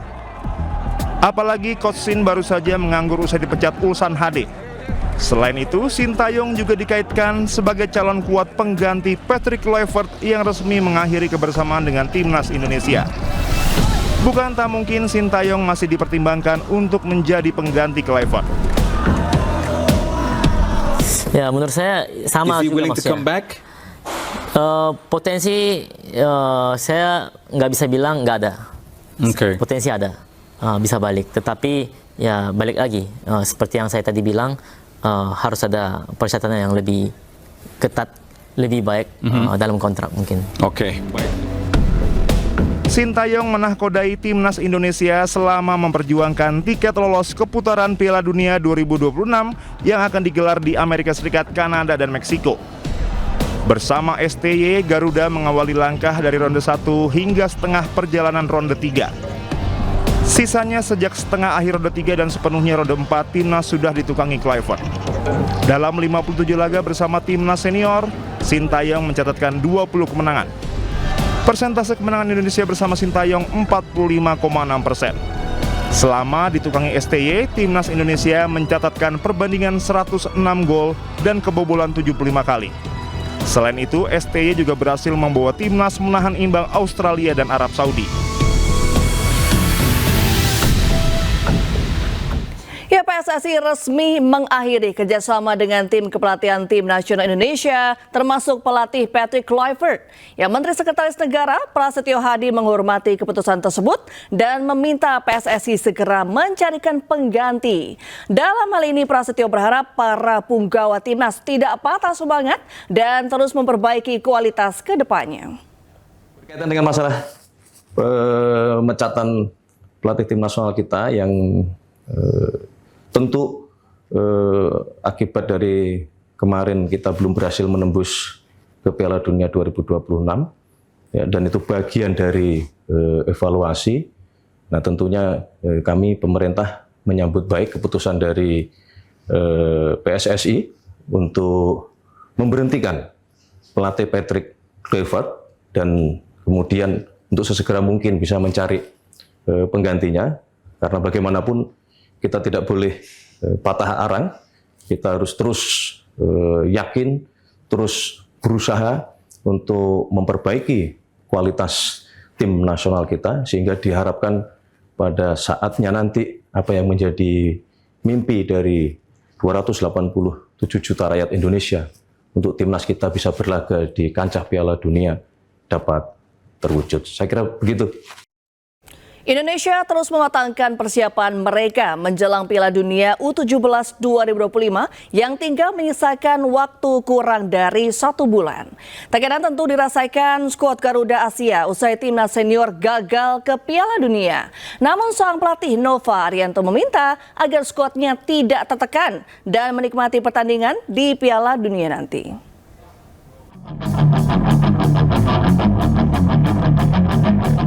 Indonesia terus mematangkan persiapan mereka menjelang Piala Dunia U17 2025 yang tinggal menyisakan waktu kurang dari 1 bulan.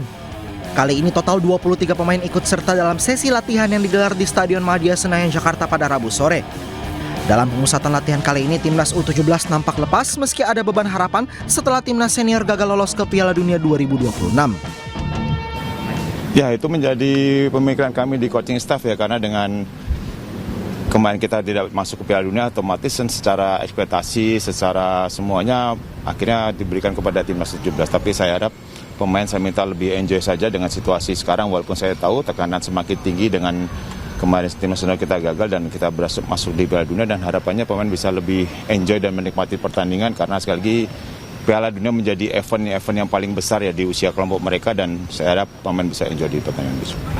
Ya, kita tentu kembali lagi kepada tim kita, tentunya bakal lebih siap lagi untuk kompetisi nanti di Piala Dunia, lebih tenang lagi dan maksimal di setiap pertandingan buat bisa bangga buat negara kita. Sebagai persiapan menuju Piala Dunia U17, Indonesia akan menjalani pemusatan latihan di Dubai, Uni Emirat Arab mulai 17 Oktober. Di sana skuad Garuda Asia akan menjalani 3 laga uji coba melawan Paraguay, Afrika Selatan dan Panama, hingga akhirnya Indonesia terbang ke Qatar untuk mengikuti Piala Dunia U17 yang dimulai 3 November. Dari Jakarta, Muharlin, Rizky Solehudin, iNews melaporkan. Ya pemirsa, Presiden Prabowo Subianto memimpin rapat terbatas Kabinet Merah Putih di Kertanegara, Jakarta. Rapat ini membahas soal pangan hingga hasil ekspor. Ya, rapat diikuti oleh anggota Kabinet Merah Putih. Di antaranya Menteri Keuangan Purbaya Yudi Sadewa, Menteri Pertahanan Syafri Samsudin, Menteri Investasi dan Hilirisasi Rosan Ruslani, Mendikti Saintek Brian Yuliarto, hingga Sekretaris Kabinet Teddy Indrawijaya. Dalam rapat ini Presiden memberikan arahan strategis di beberapa sektor, termasuk di sektor pertanian, ekonomi, dan pendidikan tinggi.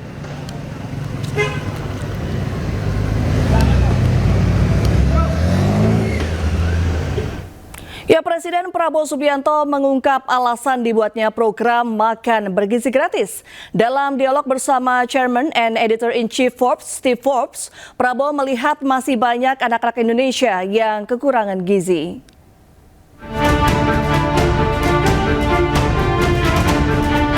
Presiden Prabowo Subianto mengungkap alasannya membuat program makan bergizi gratis. Prabowo menyatakan program makan bergizi gratis didasari saat ia melihat banyak anak-anak yang alami stunting dan malnutrisi di berbagai daerah. Dalam dialog bersama Chairman and Editor-in-Chief Forbes, Steve Forbes, Prabowo menjelaskan pengalaman itu membuatnya tersadar bahwa masih banyak anak-anak Indonesia yang kurang asupan gizi. So I talked to them and I asked them, "What's your age?" And I was many times surprised. When I thought that the little boy in front of me must be only 4 years old, because of his body, he replied that he was 10 years old. And the little girl, who I thought must be only 5 years old, she said she's 11 years old. And it went on, so I was shocked. So I saw directly and physically, I saw stunting, I saw malnutrition, I saw poverty in my eyes. And it's very difficult for people who are living in the elite to understand that children can eat sometimes only rice with salt. Dari pengamatannya, banyak negara maju di Eropa dan Amerika Serikat memiliki program makan bergizi gratis di sekolah. Bahkan negara berkembang seperti India memiliki program makan bergizi gratis di sekolah sejak 2010. Padahal pendapatan per kapita India masih lebih rendah dari Indonesia. Prabowo pun mulai merencanakan program makan bergizi gratis sejak 2023 dan mengumumkan program makan bergizi gratis sebagai program kampanye Pilpres. Ya Allah, saya bersumpah akan memenuhi kewajiban Presiden Republik Indonesia dengan sebaik-baiknya. Pengeluaran-pengeluaran yang mubazir, pengeluaran-pengeluaran yang alasan untuk nyolong, saya ingin dihentikan, dibersihkan.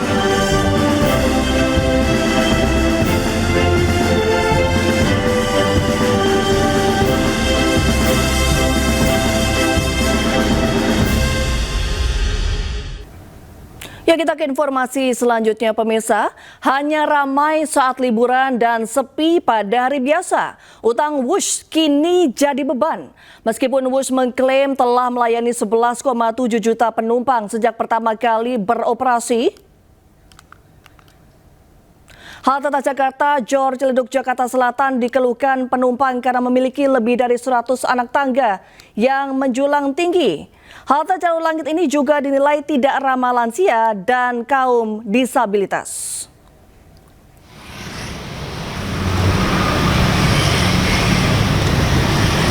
Jalur yang memiliki 130 anak tangga ini menjadi satu-satunya akses untuk menuju halte bis Transjakarta Jor Ciledug.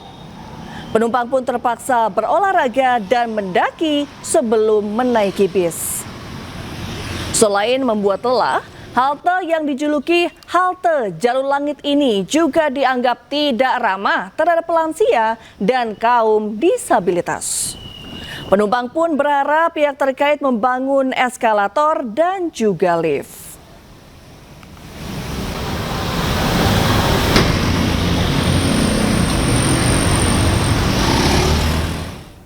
Di antara 10 halte Jalur Langit Transjakarta, halte Jor di Jalan Ciledug Raya, Jakarta Selatan menjadi halte dengan anak tangga terbanyak.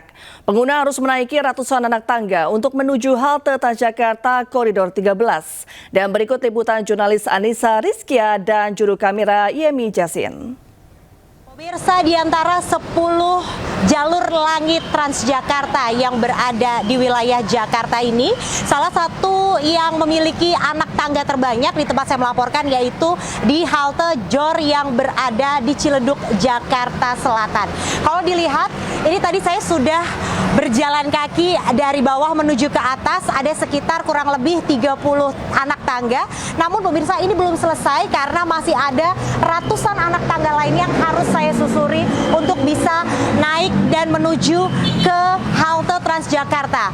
Total ada 137 anak tangga yang harus saya lalui untuk bisa menuju ke atas. Dan memang kalau saya lihat di sini selain banyak sekali para pengguna Transjakarta yang harus menaiki satu persatu anak tangga, ini saya lihat belum ada fasilitas ataupun layanan tambahan yang diberikan khusus untuk kaum difabilitas ataupun para lansia. Itu artinya memang keterbatasan akses untuk menuju ke area halte Transjakarta saat ini sangat dibutuhkan begitu ya untuk penambahan layanan seperti adanya eskalator ataupun lift. Nah, saya akan berbincang dengan salah satu pengguna bus Transjakarta di sini. Bisa diperkenalkan namanya siapa, Kak? Nama saya Yosi Bagus Bintoro. Hari-hari memang menggunakan bus Transjakarta di koridor 13 ini? Iya, benar. Tanggapannya dengan akses jalan saat ini yang harus dilalui ini cukup banyak sekali anak tangganya, seperti apa? Sepertinya ya begelin kaki lah, apalagi untuk orang tua ya kan. Ya macam kasihan gitu. Ya, melangkah dengan tangga segini banyak, macam orang tua umurnya udah lumayan kan. Jadi menurut saya untuk menggunakan lift gitu untuk orang tua gitu, akses liftnya. Terima kasih Kakak atas waktunya. Itu tadi perbincangan saya bersama dengan salah satu pengguna bus Transjakarta yang memang sering menggunakan layanan akses jalan masuk untuk menuju ke halte, karena ini memang satu-satunya akses jalan. Dan harapannya adalah agar pengelola bisa lebih memperhatikan akses dipergunakan untuk kaum lansia dan juga disabilitas. Dari Jakarta Selatan, Anissa Rizkia, Jamie Jasin, iNews melaporkan. Ya, hanya ramai saat liburan dan sepi pada hari biasa. Utang Wush kini menjadi beban. Meskipun Wush mengklaim telah melayani 11,7 juta penumpang sejak pertama kali beroperasi, namun nyatanya hutang proyek ini tetap tinggi.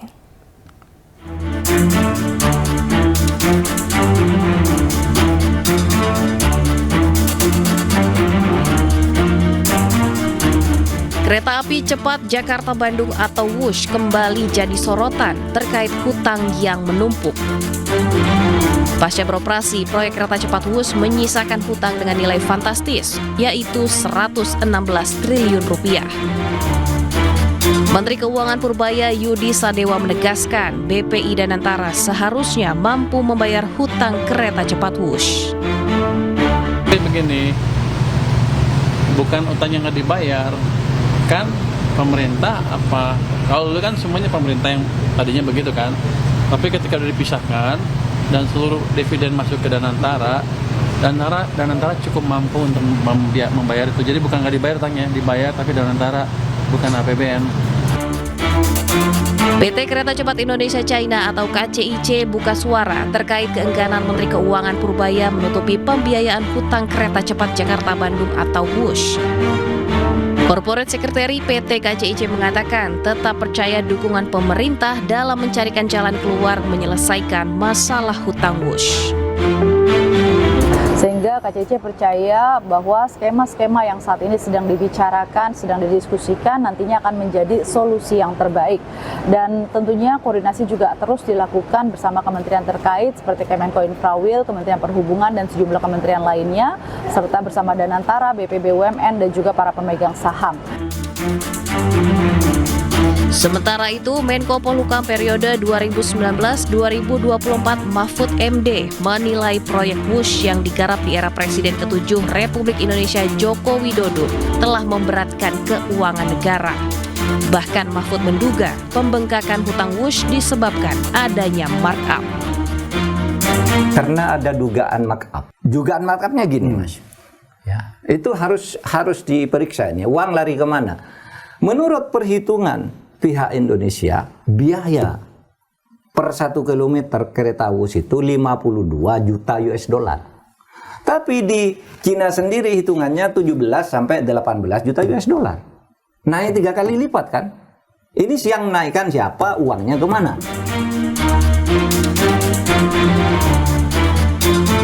Hanya ramai saat liburan dan sepi pada hari biasa, hutang Wush kini jadi beban. Meskipun Wush mengklaim telah melayani 11,7 penumpang sejak pertama kali beroperasi. Namun nyatanya hutang proyek yang 70%-nya dibiayai dari pinjaman China Development Bank ini tetap tinggi. Beban bunga tahunan proyek ini bahkan mencapai 1,9 triliun rupiah. Tim Liputan iNews melaporkan.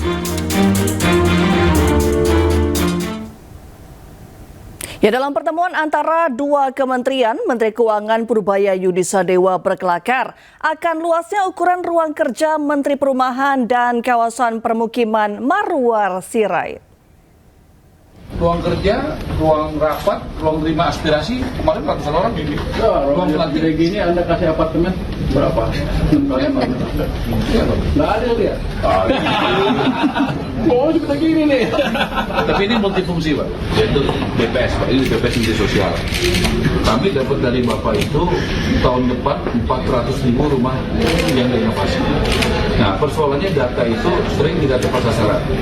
Nah, jadi kelebihan Ibu Menteri ini, Ibu Kepala BPS adalah dia mau dikoreksi, Pak. Jadi selama ini mungkin diperbaikinya paling setahun beberapa kali lah gitu, atau 2 tahun sekali. Nah, sekarang kalau ada perbaikan, Ibu BPS berkenan mengganti, Pak. Supaya tidak dibuat. Jadi kan soal kecepatan nih, Pak. Nah, ini di rumah subsidi. Ini di ruangan saya, Pak. Jadi pengaduan yang paling besar saya tanya soal apa properti, Pak. Ini ruang kerja Anda. Ya, ruang kerja, ruang rapat, ruang terima aspirasi, kemarin ratusan orang ini. Ruang pelatih gini Anda kasih apartemen berapa? Nggak ada lihat. Oh, seperti gini nih. Tapi ini multifungsi, Pak. Jadi multifungsi satu ruangan. Apa pegawai sini?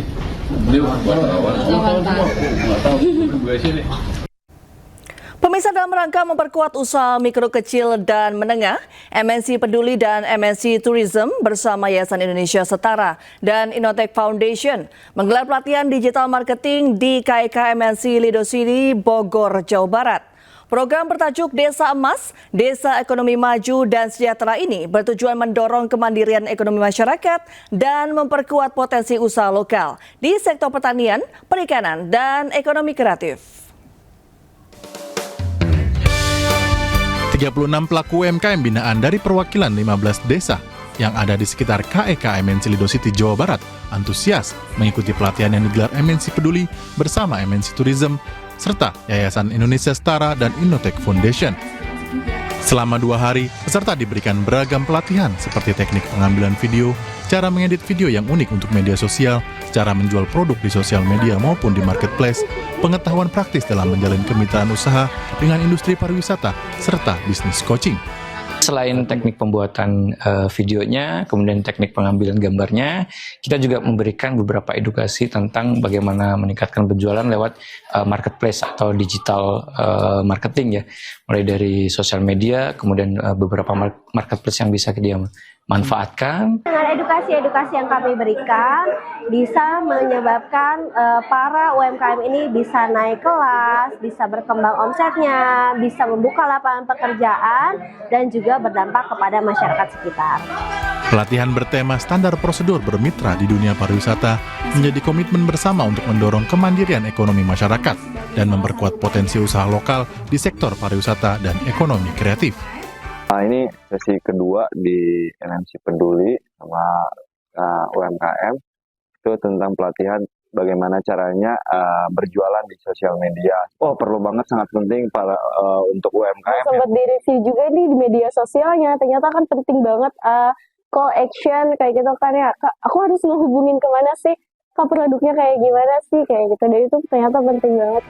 Melalui program Desa Emas, Desa Ekonomi Maju dan Sejahtera, MNC Peduli dan MNC Tourism bersama Yayasan Indonesia Setara dan Innotech Foundation berkomitmen mendukung pemberdayaan masyarakat serta menciptakan ekosistem ekonomi kreatif yang inklusif dan berkelanjutan. Dari Bogor, Jawa Barat, Wildan Hidayat, iNews melaporkan.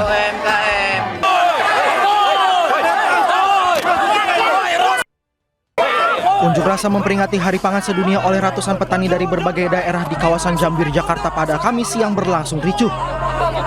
Masa aksi saling dorong hingga nyaris baku hantam saat polisi berusaha mencegah upaya pembakaran gabah.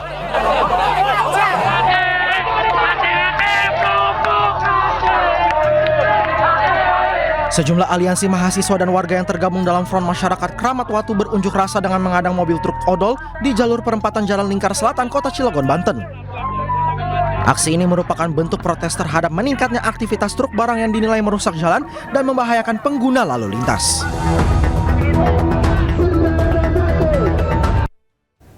Pemirsa, kapal pengangkut bahan bakar minyak tenggelam dan terbakar di Laut Banda, Maluku Tengah. Evakuasi 8 anak buah kapal berlangsung dramatis oleh tim SAR gabungan.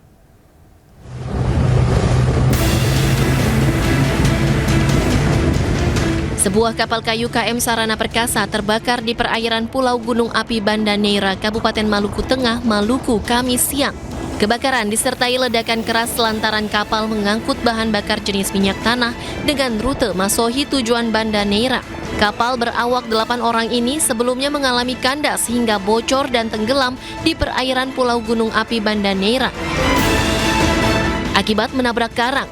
Namun saat melakukan proses membuang air dari dalam kapal menggunakan pompa, tiba-tiba muncul percikan api hingga menyebabkan kapal terbakar. Para ABK berlompatan untuk selamatkan diri. Kebakaran juga sempat membuat kepanikan sejumlah warga di lokasi kejadian. Telah terdapat satu kecelakaan kapal terhadap KM Sarana Perkasa dengan jumlah POB 8 orang yang mengalami kecelakaan terbakar di sekitar perairan Pulau Banda.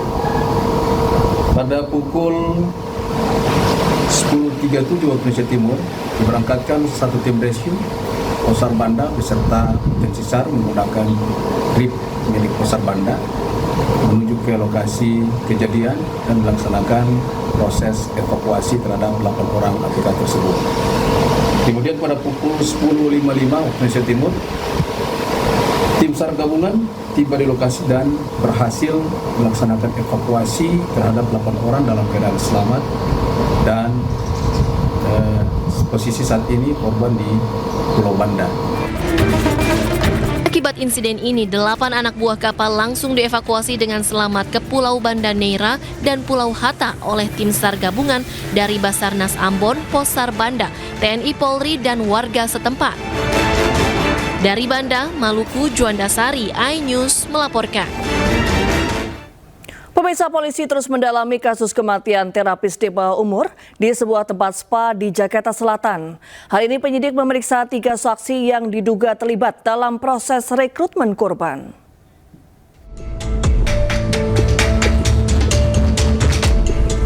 Unit Perlindungan Perempuan dan Anak Polres Metro Jakarta Selatan memanggil 3 saksi untuk dimintai keterangan dalam penyelidikan kasus kematian seorang terapis Delta Spa yang berusia di bawah umur.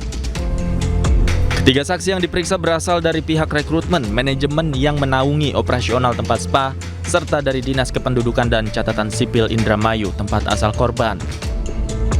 Intinya akan kita dalami adalah pertama proses perekrutannya, kemudian cara-caranya, kemudian yang ingin kita ketahui adalah bagaimana SOP ataupun bagaimana pekerjaan di sana seperti apa, karena kan seperti kita ketahui dan kita dengar ada syarat-syarat ataupun ada peraturan-peraturan yang ingin kita ketahui kebenarannya seperti apa.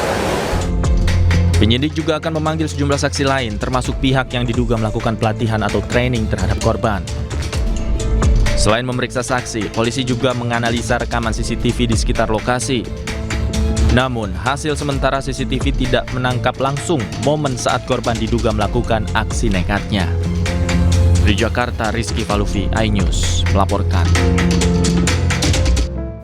Yang 4 kali terjerat kasus narkoba, aktor terpidana kasus narkoba Amar Zoni dipindah ke Pulau Nusa Kambangan, Cilacap, Jawa Tengah pada hari Kamis pagi.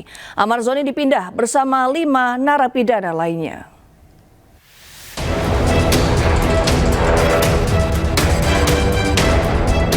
Empat kali terjerat kasus narkoba, aktor terpidana kasus narkoba Amar Zoni dipindah ke Pulau Nusa Kambangan, Cilacap, Jawa Tengah. Pemindahan ini usai terungkap Amar Zoni juga mengedarkan sabu dan ganja dalam rutan Salemba. Mantan suami Iris Bella ini dipindah bersama 5 narapidana lain dari Jakarta. Amar Zoni yang tiba di Nusa Kambangan pukul 7.43 pagi tadi ditempatkan dalam lapas super maximum security Karanganyar. Pemindahan sebagai bentuk tindakan tegas pemerintah dalam memberantas narkoba tanpa pandang tebang pilih. Akibat kasus ini, Amar Zoni yang sebelumnya berpeluang bebas 2 bulan lagi melalui program asimilasi justru kini terancam hukuman penjara seumur hidup. Kecurigaan dari Karupang, rutan kelas 1 Jakarta Pusat, yang pada saat itu mengamati gerak-gerik para tersangka. Kemudian dilakukan penggeledahan dan pada ruang kamar para tersangka ditemukan narkotika jenis sabu dan ganja seperti yang tadi sudah disebutkan. Pemindahan Amar Zoni ke Nusa Kambangan diharapkan bisa mengubah perilakunya menjadi warga binaan yang lebih baik. Tim Liputan iNews melaporkan. Pemirsa, 10 jenazah korban meledaknya kapal tanker MT Federal 2 diserahkan pada pihak keluarga. Sementara polisi terus mendalami kasus ini dengan memeriksa 9 orang saksi.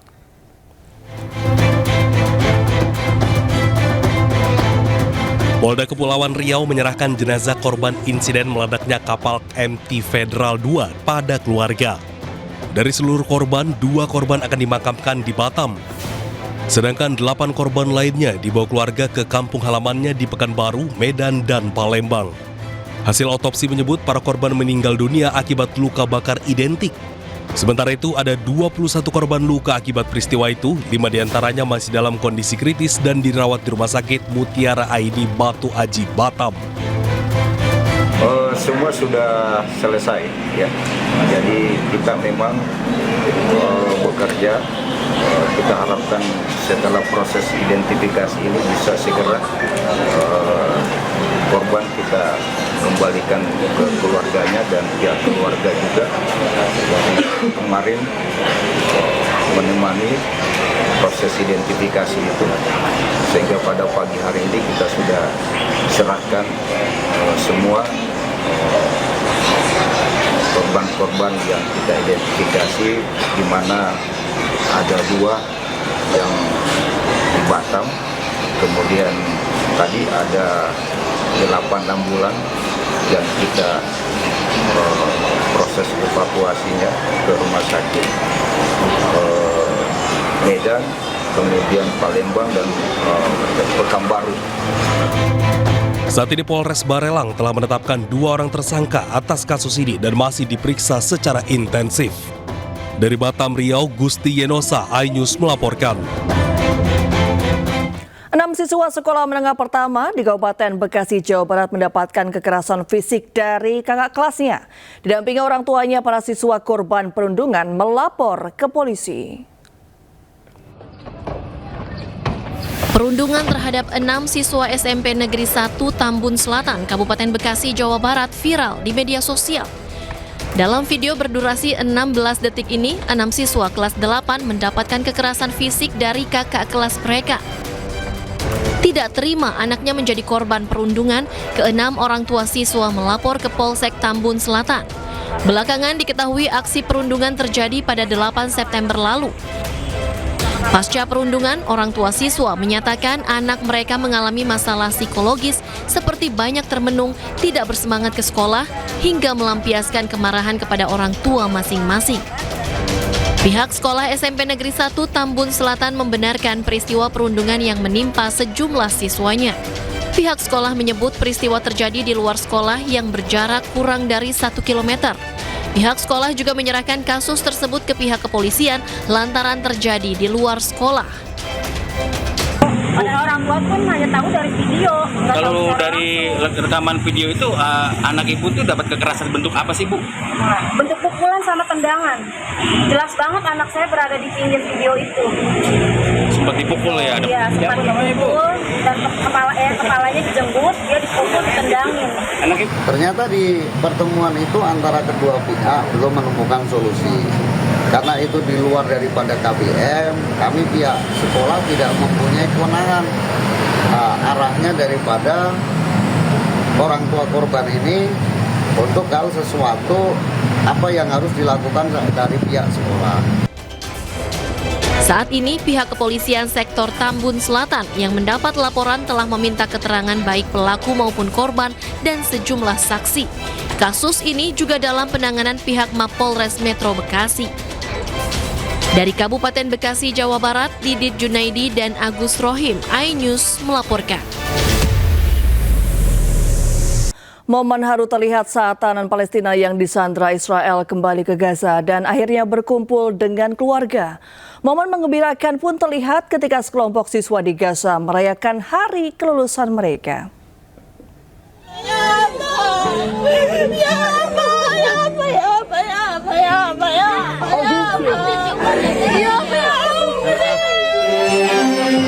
Suasana haru sekaligus bahagia mewarnai penyambutan Nasser Jadallah Irhin, seorang warga Palestina yang baru saja dibebaskan setelah ditahan di penjara Israel.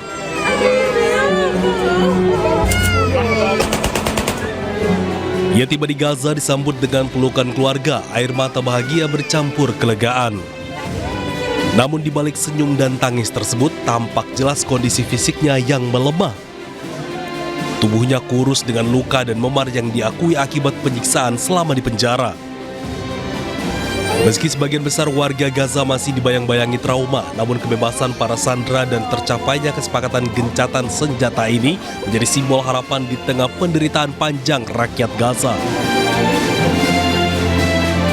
Momen menggembirakan juga terlihat ketika sekelompok siswa di Gaza merayakan hari kelulusan mereka dari sekolah menengah atas.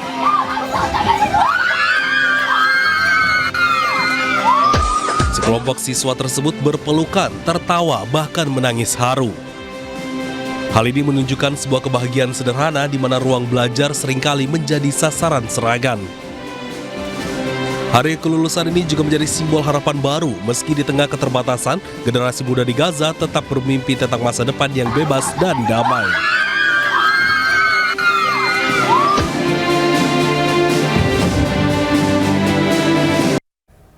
Ya, hampir 193.000 bangunan di Gaza hancur sejak 7 Oktober 2023. Pasca gencatan senjata, pemerintah kota Gaza mulai membersihkan puing reruntuhan bangunan akibat serangan Israel.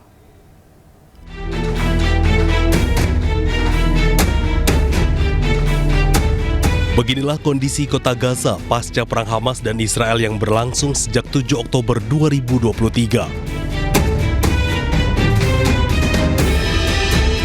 Meski kesepakatan gencatan senjata telah tercapai, namun kerusakan yang timbul di seluruh permukiman dan infrastruktur di Gaza tak bisa serta-merta kembali pulih seperti sedia kala. Seluruh distrik telah hancur menjadi puing-puing. Rumah-rumah rata dengan tanah, fasilitas yang hancur, dan jalanan yang rusak akibat dibombardir oleh Israel. PBB mencatat hampir 193.000 bangunan di jalur Gaza telah hancur sebagian atau seluruhnya sejak perang dimulai. Pembersihan puing-puing reruntuhan bangunan dari jalan yang hancur akibat serangan Israel mulai dilakukan di Gaza. Hal tersebut menandai langkah menuju pemulihan di tengah gencatan senjata Hamas dan Israel. Pemerintah kota Gaza pun menyampaikan telah berupaya keras untuk membuka kembali Jalan Al-Nasr yang menjadi salah satu jalan utama di Gaza. Operasi pembersihan pun terus dilakukan meski 85% peralatan kota telah hancur. يعني مع بداية إعلان عن وقف إطلاق النار بدأت بلدية غزة منذ يوم الجمعة الماضي حملتها لفتح الطرقات والشوارع في المدينة للسماح بحرية حركة المواطنين وعودتهم من الجنوب إلى الشمال ووصولهم إلى أماكنهم وأماكن سكنهم. Warga Gaza berharap adanya gencatan senjata yang permanen di Gaza dan perdamaian seutuhnya dapat tercapai. Ya, di tengah puing dan bayang-bayang perang, anak-anak Gaza menemukan cara sendiri untuk tersenyum. Ya, pasca gencatan senjata, sisa-sisa tank dan amunisi yang sebelumnya menjadi ancaman, kini justru mereka jadikan mainan.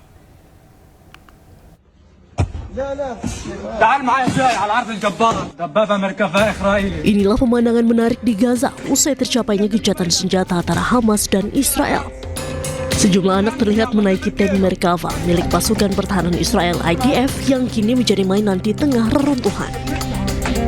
Bahkan mereka berkelakar seolah-olah sedang melelang tank-tank tersebut dengan menjelaskan spesifikasi dari tank Merkava sembari direkam. Mereka bahkan menunjukkan satu persatu bagian dari tank tersebut, seolah benda yang mereka jadikan mainan itu bukanlah mesin perang yang selama ini mengancam mereka. Tak hanya tank Israel, bagi sebagian anak Gaza, sisa amunisi juga menjadi mainan sehari-hari mereka.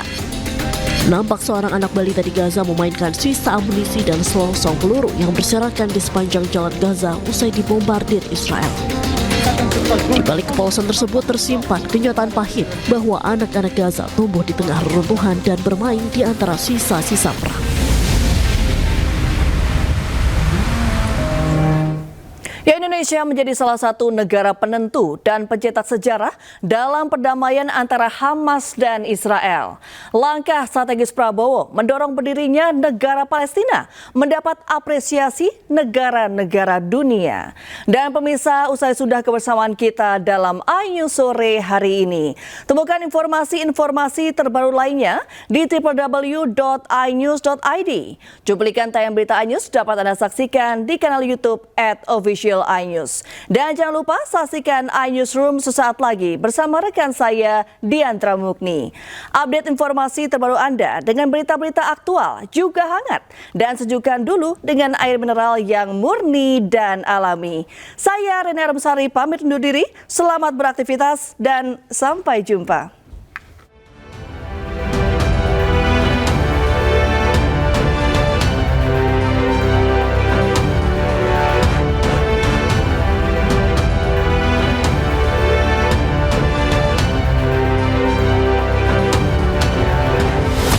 Also with us is President Prabowo, a very incredible man of Indonesia. President, come on.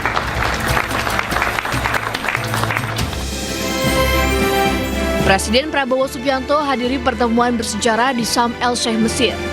Pertemuan ini sekaligus menjadi tonggak bersejarah penandatanganan kesepakatan perdamaian antara Israel dengan Hamas.